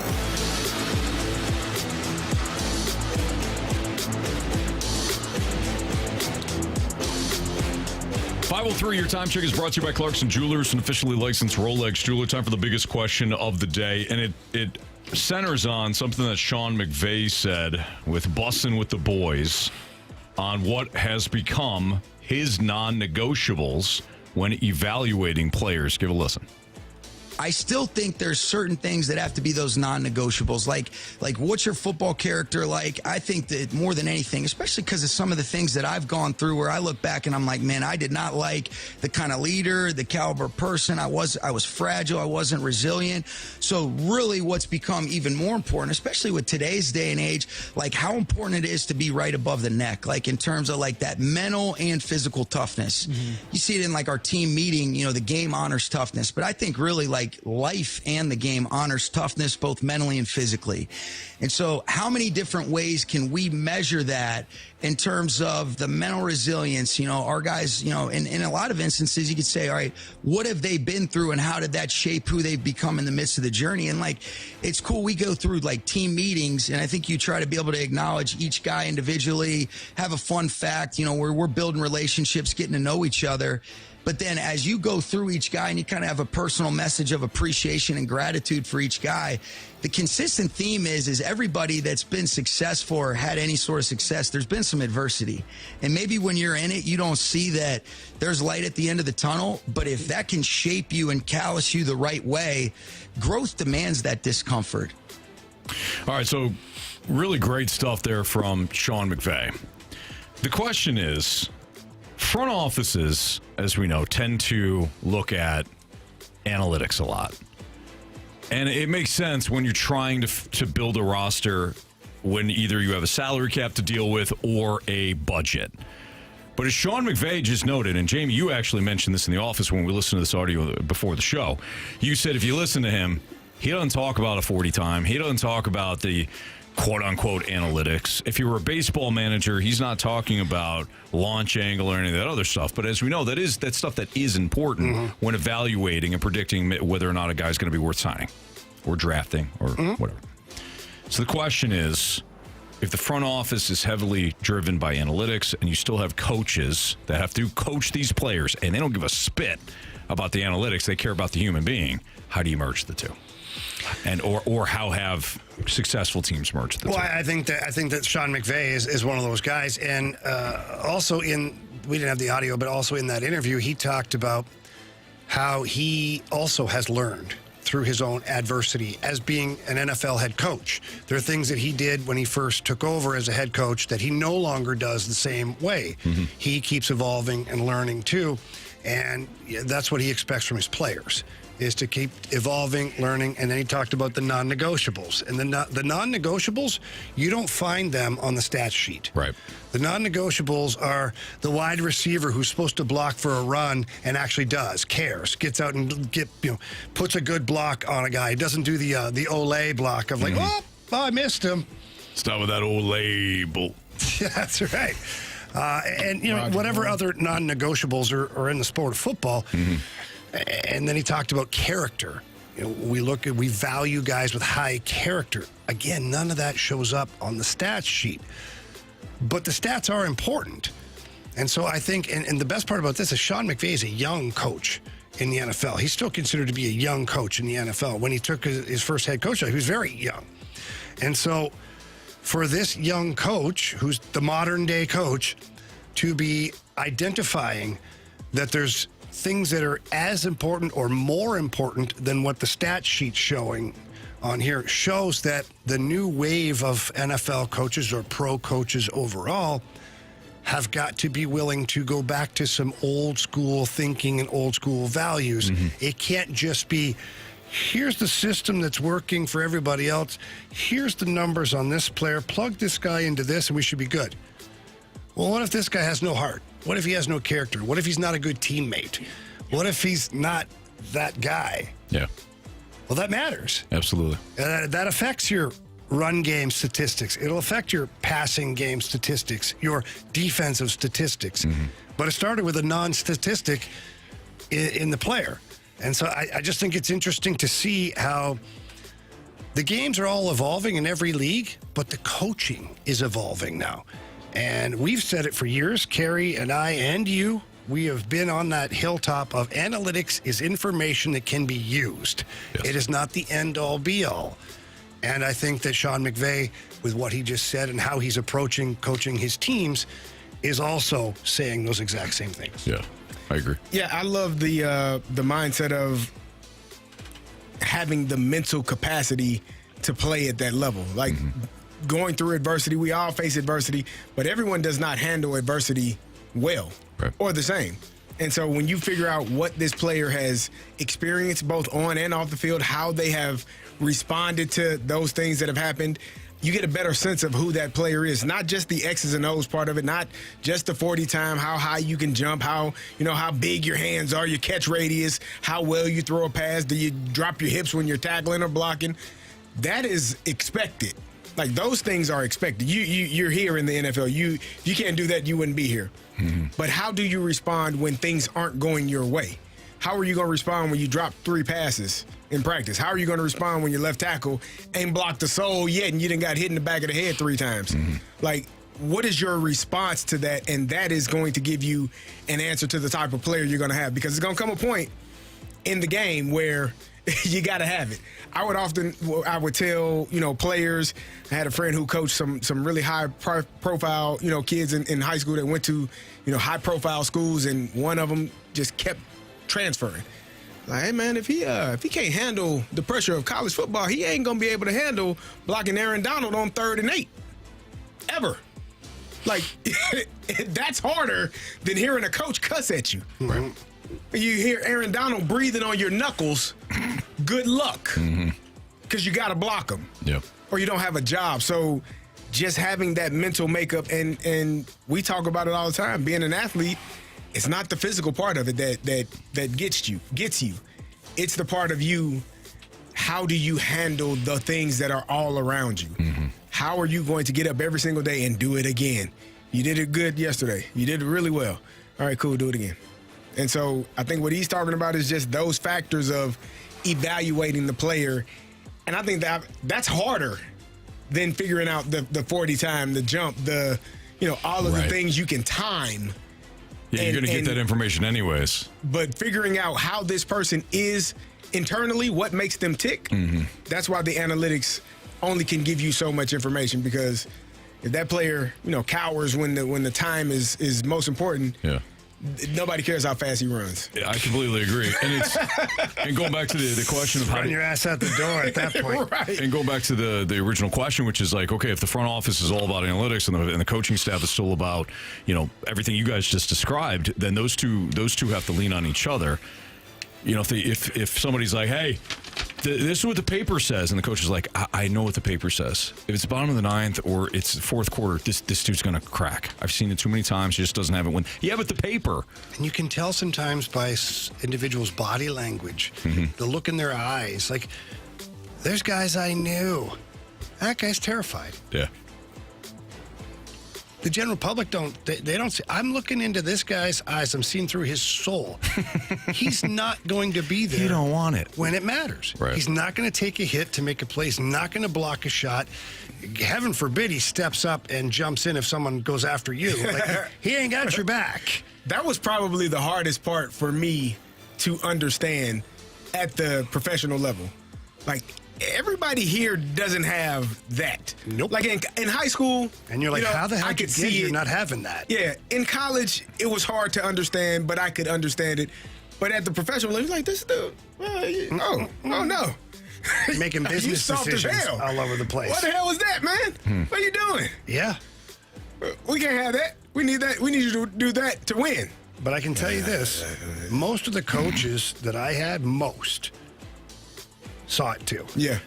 And those players, as you watch their careers evolve, they bounce around a little bit, and all of a sudden you don't hear about them anymore, even though they were really good players at one point.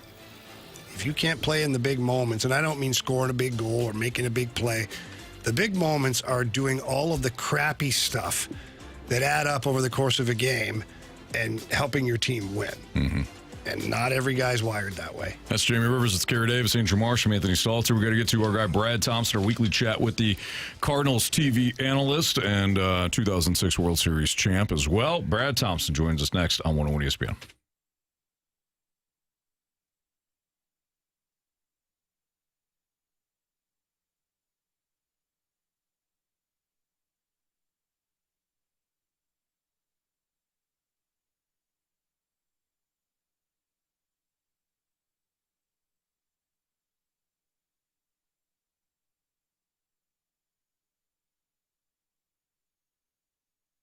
Jamie, I can't rave about our guy Stewie anymore than I already have, because this guy is just on top of everything when it comes to the mortgage industry, where rates are going, what's going on in the world and how that impacts our rates. This guy's like a savant when it comes to saving people money, and he loves doing it, too. You call the same number I do, and we'll give the number out in here in a little bit just so everybody has it. But if you're looking for somebody to set you up with a right loan plan, the right mortgage opportunity, the right rates, you got to give our guy Stewie from Stewart's American Mortgage Corporation a call. Yeah, it was just a couple of nights ago. We were out and about just having a couple of drinks, no big deal. Somebody comes walking up to me and says, hey, I called the bagel guy. Nice. Didn't remember his name was Stewie, but that's okay. Stewie knows, hey, Google the bagel loan, right? We talk about it all the time. And I go, hey, how'd it go? He goes, he's awesome. Absolutely awesome. He helped me out. We're going to be purchasing a new home, but I had some things that were hanging it up. He goes, that guy was awesome. He goes, I tell everybody about him now. I'm like, yeah, that's kind of what we do, too. Stewie is awesome at what he does. He treats you like family, old school customer service, all those things. But the real testament is people that are raving about him and not just us. So for that great customer service and to get a hold of Stewie, give him a call on his personal cell phone number. That number is 314-324-4440. Again, 314-324-4440. Or Google the bagel loan. NMLS number 226715.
We're talking everything Redbirds with Cardinals TV analyst Brad Thompson on 101 ESPN. BT is presented by Buffalo Wild Wings, the ultimate home run for wings and wins. Let's head right to our Collier and Thompson phone line. We're joined by our guy, Brad Thompson, 2006 World Series champion, and, of course, Cardinals color analyst for CardinalsTV.com. I saw on the socials the other day, I forget who it was. Maybe it was Augie on Twitter. Had like a 35-minute video of BT's first game in Cardinals uniform. Nice. BT, take us back to that day, man. Baby. What do you remember? Oh, boy, what a day it was. And our boy Augie Nash, I mean, he brings up some good memories every once in a while. Yeah, that was a fun one. The anniversary was in May, but he does a lot of, like, Cardinal history stuff, so love that. Those were the good old times, gentlemen, where prospects like me just came up and set the world on fire. No doubt. Let's go. That's just kind of how that didn't happen. But it was a great memory nonetheless. How you guys doing? Yeah, good. Hey, BT, I got to ask you, because I watched the whole damn video because I wanted to, and I was intrigued by it all. But at the start of the video, Scott Rowland comes out and says something to you. I believe he hands you, no, he does not, I don't know if he hands you the ball, but he says something to you, and you kind of look at him, and I can tell the BT look, you were all fired up, and then Rowland said something. It kind of caught you a little off guard. Yeah, it was a great moment, right? So throwing around, I always had my routine. I'd throw the ball, and I'd skip off the mound, and I'd start talking to myself. Well, they are throwing the ball around the infield, and Scott walks up, and he starts looking around. He goes, "Hey, your parents make it into town?" I go, no, Mr. Rowland, not yet. They're coming." I was like, "Oh." And he's like, he looks around again. He goes, "A lot of people here, huh?" and he looks at me, flicks me the ball, and he says, "Well, good luck." And it was so perfect because anybody that's been around Scott Rowland, Scott obviously Hall of Famer, one of the best to ever do it, but one of the most dry sense of humor, like hilarious guys. And it was actually a perfect way to kind of break the ice for a moment like that. BT, we are sitting here. Awesome. That is funny. I was going to ask you, have you kept like memorabilia from your first strikeout, or maybe your first broken bat, or your first hit, whatever that was? Have you kept those balls? Oh, yeah. I got all those. Yeah, first strikeout, that took a while. First home run allowed, I never got that one back. Oh, no. But no, I definitely do. And all of those, for the most part, pretty much all of those first balls are actually with my family. My parents still have them out in Las Vegas. So, one of these days I'll probably add those to my collection. But, yes, dude, those were keepsakes. I'm sure that you have plenty of keepsakes along the way. Yeah, I got a couple of footballs that I've gotten, game balls and things of that nature. We try to keep those. I try to keep them away from my son because he found his way to get my jerseys and helmets at one point, and everything was missing, so I had to hide everything. Yeah, that's smart. Yeah, you don't want one of those Sandlot situations where you got the somebody's playing with the Baby Ruth ball. Well, yes, indeed. Right. BT, we are we're trying. Well, I'm trying to calm Cardinal fans here in the city of St. Louis and some just around. They are feeling that the Cardinals are struggling and they don't like it, and this process is pissing them off. Can you talk some of them off the ledge? Oh. Holy smokes. Yeah, that's kind of like buying a ticket to Six Flags, getting on a roller coaster, and then yelling, "I didn't know this thing had props." Are you serious right now? You didn't know? It wasn't exclusively on the ticket when you bought it that this was going to be an adventure. That's exactly what you bought into this year as a Cardinal fan. You bought into an adventure, and guess what? This thing started out as a ride. I don't have a Six Flags comp, but I have a Disneyland comp. It started off as a small world. Boy, was it peaceful. And you just looked around, and it was nice and cool inside. It was a little break from the heat. And then all of a sudden, it gets into whatever the big wooden roller coaster here is, like the Hell's Eagle or something. Screaming Eagle. That's it. That's the one that's just rattling your teeth the entire time, and you feel like you need to go to the chiropractor. We're on that part of the ride now, gentlemen. Like that part of the ride is going to happen. And guess what? Maybe Small World happens again a little bit later, or maybe you're just white knuckling it the rest of the way, and then you learn from the experience of what kind of rides you like and what kind of rides you don't like. Like, I kind of feel like that's where this is at. Seriously, it has been quite an impressive journey to this point. Like a very young club, very low expectations externally. Internally, the expectations were far different. But like, these are the times that you kind of knew were coming. And I promise you, internally, they knew they were coming too.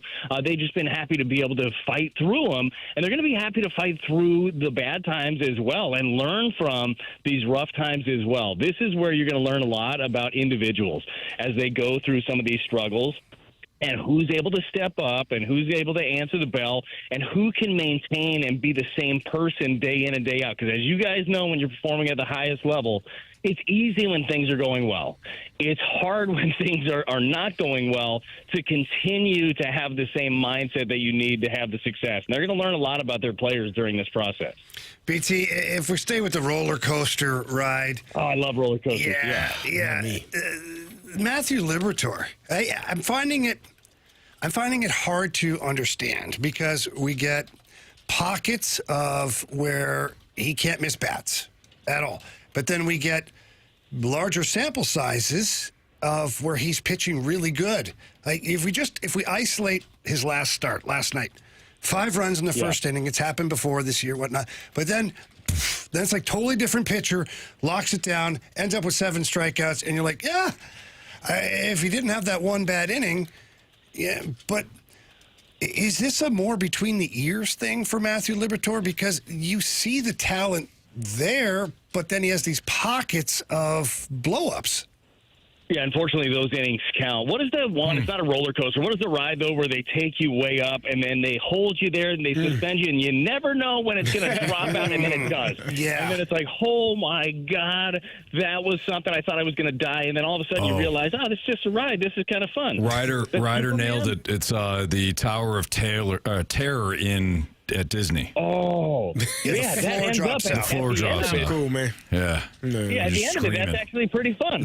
Yeah, but initially, not really. He's got a Tower of Terror inning in him, it seems like, every time. No, so I feel like there's a lot of things that go into it with that, and maybe mentally is one of them, although I do believe just being around Libby over the last couple of years and getting to know him, he's a very mentally strong guy.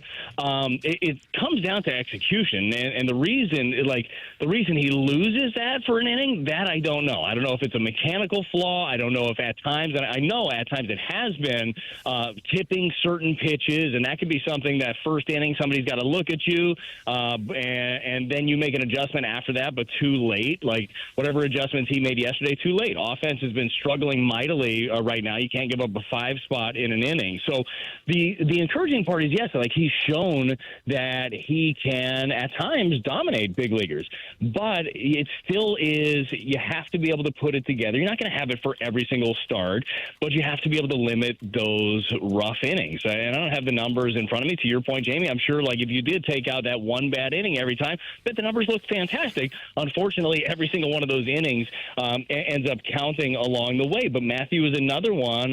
While he's not quite as young as the entire group, he's pretty damn young when it comes to being an established major leaguer.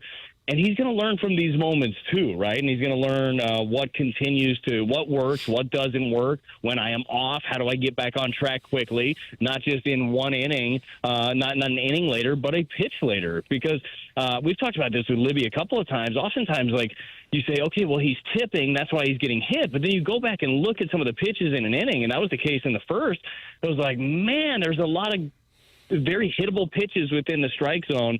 So it's just trying to limit that, execute more, and then not be able to let it snowball. We're going to see what it ends up looking like for Libby, right? This is a guy that I drafted out of high school in the first round, left-handed, tall, hard thrower, big breaking ball. He's got multi-million-dollar potential written all over him.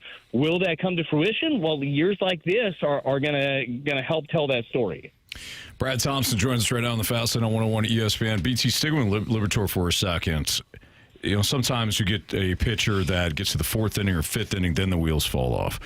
Maybe it's a pitcher that doesn't start well. You give him an opener. But with Liberatore, you don't know when the inning's going to happen. The bad inning could be 2nd, could be 5th, could be 1st. Have you ever seen anything like this, either in your career or observing the game as long as you have, where a pitcher is that you can't pinpoint what necessarily the problem is, so you can help him solve it? Yeah, it's kind of like Space Mountain, Anthony. Really, it's in the dark. When you're thinking about it, right? You never know which turn is coming. And was it a left? Nope, it was a right. I always thought I was going to get hit in the face when I wrote that. No, honestly, that really is. It's generally, that's kind of every pitcher. You never know, except for the absolute dominant ones, right? Where those innings are few and far between, where they have their struggles. That's just kind of how it is. It could be a second time around. Now, there are tendencies with certain guys. First inning is a big one for many pitchers, right? Some guys, it's when they get over the 50 pitch mark, or some guys it's over the 75 pitch mark, or sometimes it's the third time around, right? But with him, it's just when is he executing, when is he not? That's a tough thing to be able to manage or pitching coach around, right? Where it comes down to does he have it? No. Oh, yes, he does. Oh, does he have it? Yes. No. God, he doesn't. It's just, it really is just one of those, you have to let somebody learn as they go. And inevitably, right, and this isn't a Libby conversation necessarily, but it's an every individual that's performing at the highest level conversation. If you are not getting it done, somebody will at some point, right? So, every single one of these is a learning experience, but somebody else is going to get those learning experiences too along the way. And every organization, every sport will figure out their group of guys that can get it done at the highest level. So, everything is an audition at this point. BT, more on a personal level. I was checking out the interwebs not too long ago and saw that Brad Thompson and a group of people have some exciting stuff coming up over there in O'Fallon, Illinois. You Can you shed a little bit of light on that and maybe describe what you got going on? I appreciate you. Look, yeah, we joined. I've been talking. I talked about it for years with you guys, and I know Jamie, you've got your Synergy Hockey, and you've been able to give back in that way. We've always wanted to do something, Andrea and I, but didn't want to do the same thing that everybody else was doing. A couple of batting cages, a small little piece of turf, and call it a day. Although that works, it works really well. But we wanted to do something a little bigger, so we jumped in a group. We got 5 families, and we're building something. It's in Fairview Heights, Illinois, kind of right behind where Best Buy is, for anybody that's familiar with that area. But it's going to be called Home Turf Sports Complex. It is called Home Turf Sports Complex. Follow us on all the socials, Jamie. Thank you for that. It's a 45,000 square foot indoor facility, huge turf area, cages, all your pitching, your hitting, all your instructions, softball. We'll rent it out. If there's space for soccer when we're not. I mean, I want to be mostly baseball, softball. You guys know my love for soccer too. But yeah, it's an exciting thing. It's going to give me something to do in the off season. Be plenty busy with that. But yeah, we're piecing it all together on the business side. But ground has broken already. We're going to be open probably late January, early February. So we are pumped up about it. So it's not just individual skills. Will you be housing teams to come in and do a whole team workout and things like that? Yeah, team rentals for sure, Jamie. You know this drill, right? And that's one of the biggest things. Like in our area, there just wasn't enough room. There are a lot of people that are doing things well, but there's just not enough space in the winter around here. It's a little different. A kid growing up in Vegas, right? You could just go outside all the time.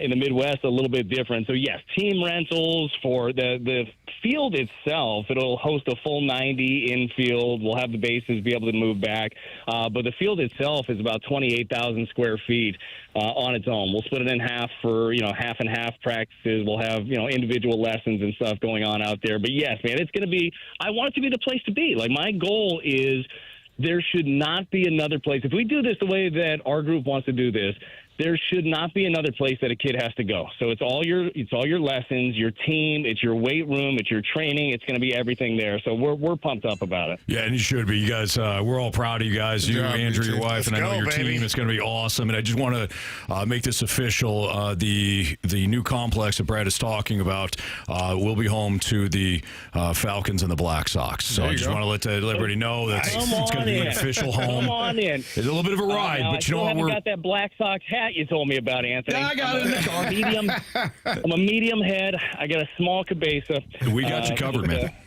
We got you covered. Appreciate that. Yeah, actually, just take one of the kids. I'll wear it. They won't miss it. Yeah. They lose those things anyway, so they'll just say, you lost it. Sorry. BT, great stuff as always, man. We know you're traveling right now, so travel safe, and we'll talk to you again next week. All right, gentlemen. I'm going to buy some more coaster tickets. Thanks for having me on. Baby. Nice job. See you, BT. All right, see ya. That's our guy, Brad Thompson, 2006 World Series champ. He broke things down really well. Very funny, too, about the roller coaster. He's right. It's like, wait a second. I wasn't expecting to go up and down on this roller coaster. We've talked about this ad nauseum about this team this season and the expectations. Like, this is going to happen. Doesn't mean they're not in a good place for the future. Doesn't mean that this season as a loss. Doesn't mean you need to hurry up and panic and do something differently. No, this is part of the plan. And you knew, if you were in the front office, you knew that there were going to be, peaks and valleys. There were going to be times where it was really good, and then hopefully not as many, but there would be times where it wasn't really good. And you figure out what your team is, who your team is, and how to come out of it each time.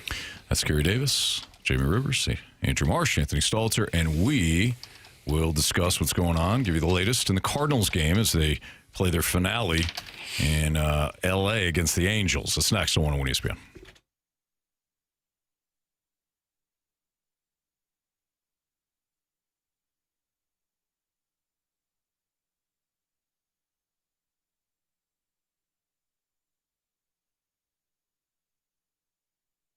Conrad Restoration Services. They are a local St. Louis-rooted restoration company, and they are led by the best, Matt Conrad.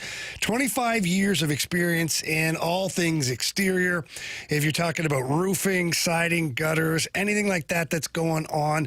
If you have storm damage, he can come on out, check things out. And look at, just because you might have storm damage doesn't mean you need a completely new roof. I mean, maybe you do.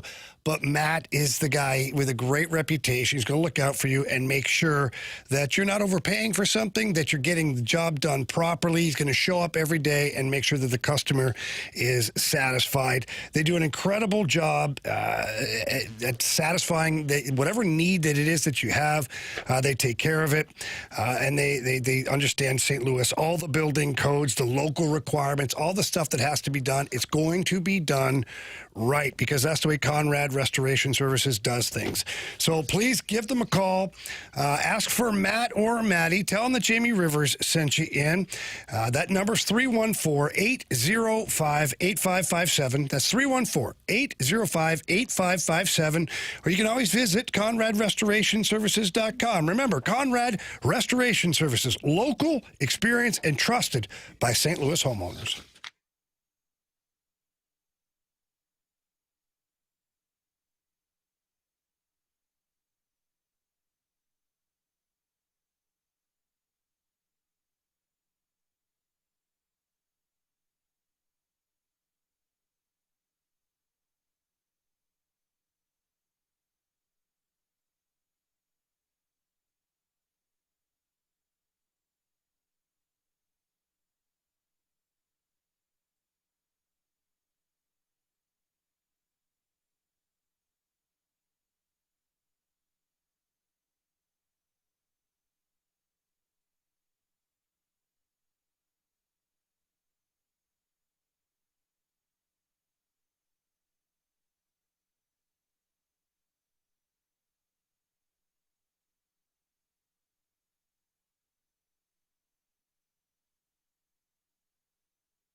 ESPN Sports Center. I'm Andrew Marsh. It's time for a Sports Center update brought to you by Universal Windows Direct. The Cardinals currently lead 1-0 in the bottom of the ninth inning. We will give you an update on this one coming up next. If you missed anything from today's show, make sure you go to 101ESPN.com or check out the free Dobbs Tire and Auto Center's 101 ESPN mobile app. Just head to the podcast page and you'll find all of our shows there. You'll also find all of our interviews there, including the one that we just had with Brad Thompson. Just head to the podcast page. It's all brought to you by the Schaefer Door Company. I'm Andrew Marsh, and this Sports Center update is brought to you by Universal Windows Direct. You'll be saying, I love my windows.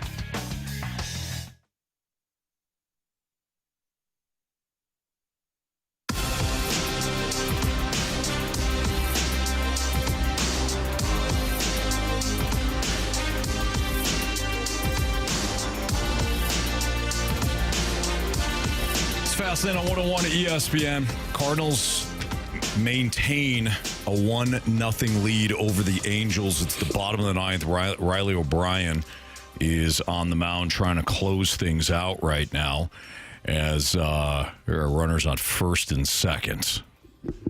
So trying to salvage one game in this series, boys.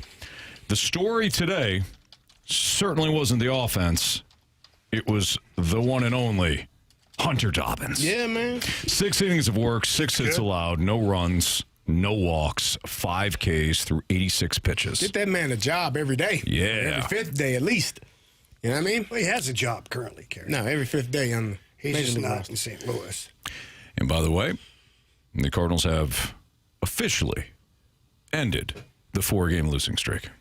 Yeah, give it some time. Yeah, they avoided the sweep, boys. They avoided the sweep. Mm-hmm. And just like we predicted, they would not lose 5 in a row for the first time this season. What we said, man? You predicted that. And Riley O'Brien didn't hit anybody today. Didn't hit anybody. Got the save. Walked 2 guys. Right back on the horse, man. You fall off, you're right back on, man. Absolutely. All right, All things are figured out now. We did kind of a live experiment early on. It was going into the bottom of the 7th, and I asked each and every one of you, how are you guys feeling right now about your Cardinals? They're up 1-0. Things aren't going well over the last week or since the All-Star game, since I came back from the All-Star game. How do you guys feel? And Jamie, you're like, I'm a little concerned. Carey's like, nah, I'm good. Marshy, you were a little concerned as well. Now that they won, despite a 4-game losing streak. Marsh, I'm going right back to you first. Time to find out how we all feel. Buyers, let's go.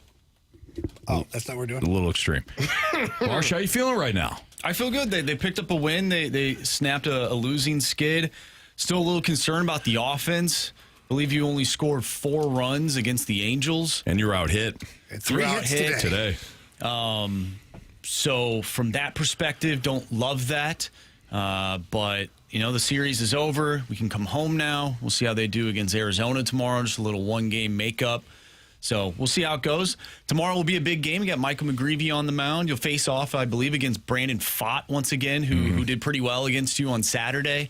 So we'll see if the offense can come alive and McGreevy can give you a solid outing. There you go. Carey? I was fine, man. I told you, Jamie. Don't worry. Oh, damn.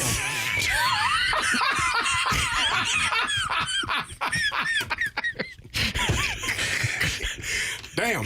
I'm sorry. You actually went a little too... You were so nonchalant about, I'm fine. I thought you were going to give me a longer pause so I could sneak that in there, and then you started again. Yeah, man, I told you, the Cardinals, this is the season. Yeah. Like, they've the most that they've lost is 4 in a row. Doesn't mean that they're going to win the next 8 to 10 in a row, but it doesn't mean that... They're not. I don't know that. No, that's what I'm saying. It doesn't mean that they're not. Doesn't mean that they're not. Yeah. Correct. I thought you were saying they're not. No, like, no. Like a definitive statement. I can see why you thought that. So you watch the games. They're playing the games to the best of their ability. We had BT on. He was talking about Matthew Liberatore and kind of the good and the bad, and sometimes the ugly coming from him. But this team is they are young. That's why I said earlier they are, in my opinion, and you can agree or disagree. That's fine. But in my opinion, this team is vastly different than the team you've watched over the last 2 years. I don't care what the record is. Mm-hmm. Like, this team is younger. They're more exciting. You got some up-and-coming superstars, some up-and-coming really good baseball players, some guys that you think are going to be on this roster and in this organization for next 5 to 6 years. You hope that all things go well. They stay healthy. They get the contracts that they deserve. And the team eventually will add the pitching depth that they lack right now. Mm-hmm. They don't have it. But it doesn't mean that they won't have it, and it doesn't mean that they don't have a plan in place. It's not the same regime that it has been for the last decade that you've been so pissed off at. This is a different mindset. It's a different direction. There's a different philosophy from what I see, which is going to more than likely result in different results. It's going to have different results from what you've seen. So stay calm, man. Relax. Losing isn't exciting, CD. Well, they won. Hell, man. Congratulations. You're welcome. You won today. Hey. Here's what I'll say to Cardinals fans. Let's enjoy the ride a little bit. Instead of, like BT talked about the roller coaster, all that stuff, you're truly in year one. Never mind what you did last year because they talked about the reset or reboot or whatever they were doing, but Mozeliak didn't follow through on what he said. He had old guys in the lineup. He had pitchers he shouldn't have, all that stuff. Enjoy the ride right now because you do have a tremendous amount of talent on this ball team that are young. You look at Jordan Walker, Mason Wynn, J.J. Weatherhold. I love McGreevy. I love what he's doing. Even Herrera. Like, you've got Kid Dobbins, maybe. Kid Dobbins. Like, who knows? Mm-hmm. You got some fun players right now. And like CD said, although the numbers, the numbers of last year, okay, fine. But I'm having more fun watching this team right now, knowing that, they might nosedive, and maybe they don't make the playoffs, or maybe they do. But I know that next year and the year after, these young players are only going to continue to get better and better, and I have confidence that Chaim Bloom is going to give them help, whether it's internally by what he's acquired. Hunter Dobbins, a great example. Got that guy. Didn't have him before. You got him now. And he's going to keep adding players like that to this lineup. And then when the time is right, he'll go add bigger, better players at the time.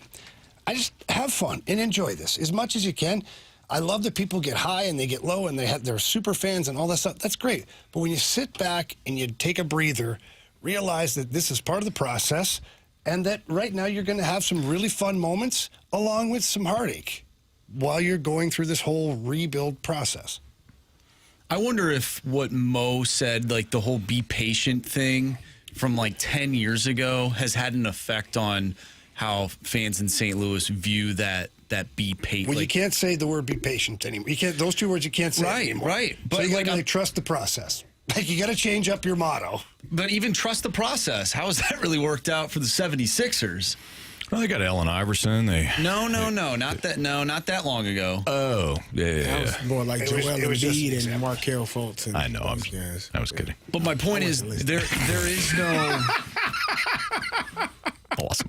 I think sometimes it's hard to hear, just, trust the process. Yeah. They will be better. It's like, how do you know that? What I'm watching right now, what I'm frustrated right now is guys who can't run the bases and, catch a ball in left field. That is what you are upset at right now. And I don't blame you for that because this team has played good baseball. And we talked about a little bit before how some of the fundamentals may have dipped a little bit in terms of that. We think that. We don't have any numbers to support that.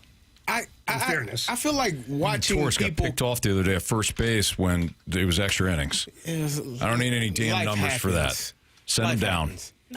Come on, man. Well, let's see how many times they've been picked off this year as opposed to last year, the year before. Okay. I'm just saying. Watching people complain about Chaim Bloom in this season, it's like, people complaining about their ex-girlfriend and how they were in that relationship.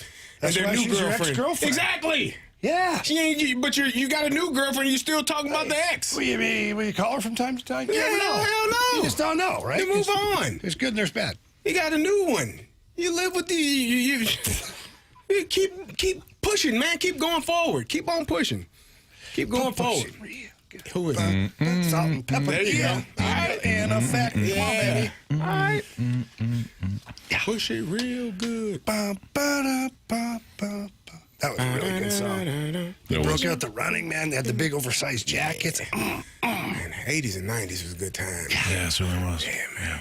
Marsh, the 80s were awesome. He doesn't. He doesn't know. Wasn't alive. No clue, man. Born in 95. What a time to be alive. Wrong again, Ernie. 96. 97.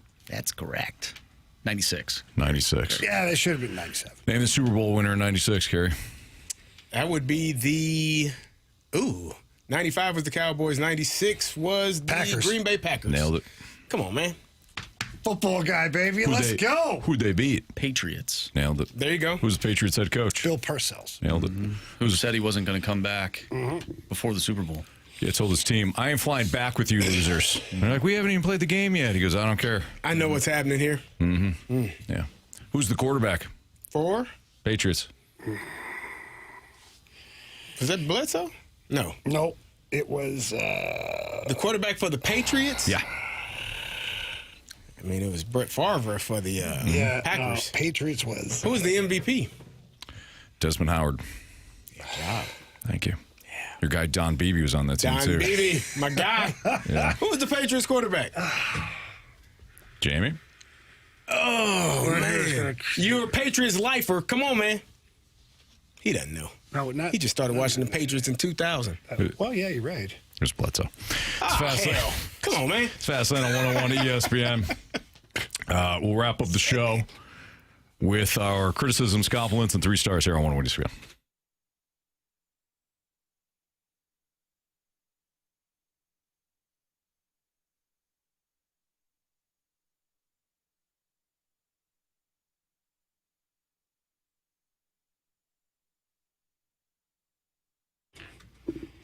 All right. If you've got some of those pesky critters running around your yard and they're unwanted, you know what I'm talking about. Those mosquitoes, those ticks, spiders, ants, maybe some mice or moles out there. Pick up the phone, call Amco Ranger. They're by far the best company that I've ever used. They're 60 years of family-owned operation, and they're awesome. The representative comes out to my house, sends me a text, lets me know he's coming out, and goes through everything, and then sends me a follow-up text letting me know what has transpired. Today he was out there today. Easy one today. He said, hey, I'm going to come out and check out all the traps and see what's going on, see if you have any more action going on in your backyard, any new action. I said, okay, great. Followed up with a text, said, nope, no new action, which means I think what we're doing is working. I'll be back out again about a week or so, check things out. If anything changes, let me know. That is the kind of customer service that I expect, and that's the kind of customer service that I love from Amco Ranger. They are servicing the entire St. Louis area, out in St. Charles as well, but not limited to St. Charles. Anywhere that you have a problem, they will show up and take unbelievable care of your property. But give them a call, please. Tell them Jamie Rivers sent you, and their number 636-441-2847. That's 636-441-2847. Or you can always visit AmcoRanger.com.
miss anything from today's show, you can always download the podcast, available at 101ESPN.com or via the 101 ESPN mobile app, which is powered by Dobbs Tire and Auto Centers.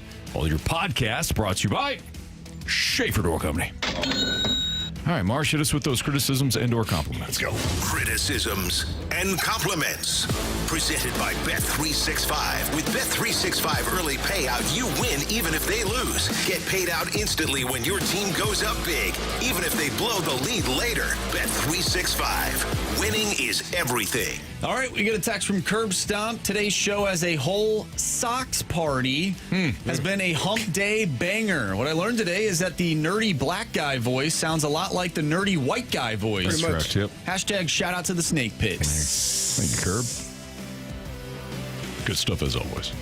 Speaking of the Snake Pit, Master Sin in the Snake Pit says, good show today, guys. Thank you, Master Sin. Very much. Appreciate you.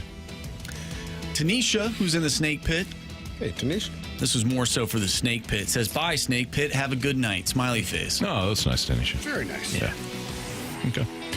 Do you want to go right to the 3 stars, or you got more? What do you... No, we have one more from Mahomes Longbody. Shout out to all of you guys giving back to the youth and coaching. All right. Okay. Youths.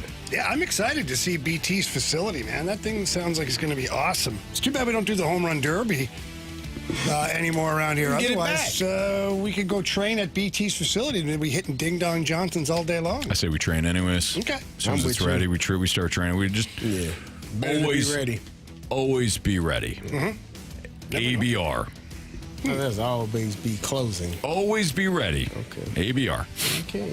All right. 3 stars, please.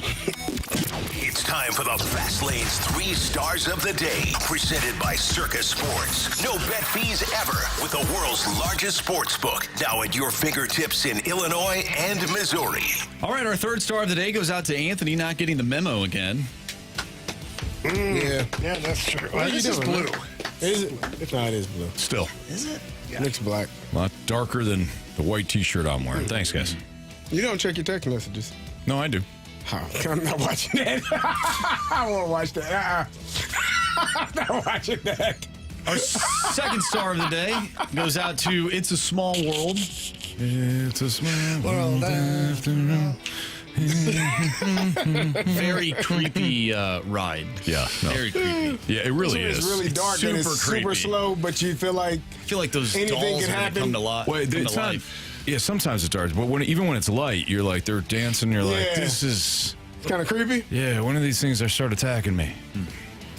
And our 1st star of the day goes out to the one thing that can be heard all around the world: CD's aggressive typing. Mm-hmm. Oh, This yeah, is man. true.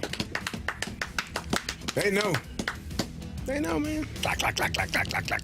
That's just me. That's passion.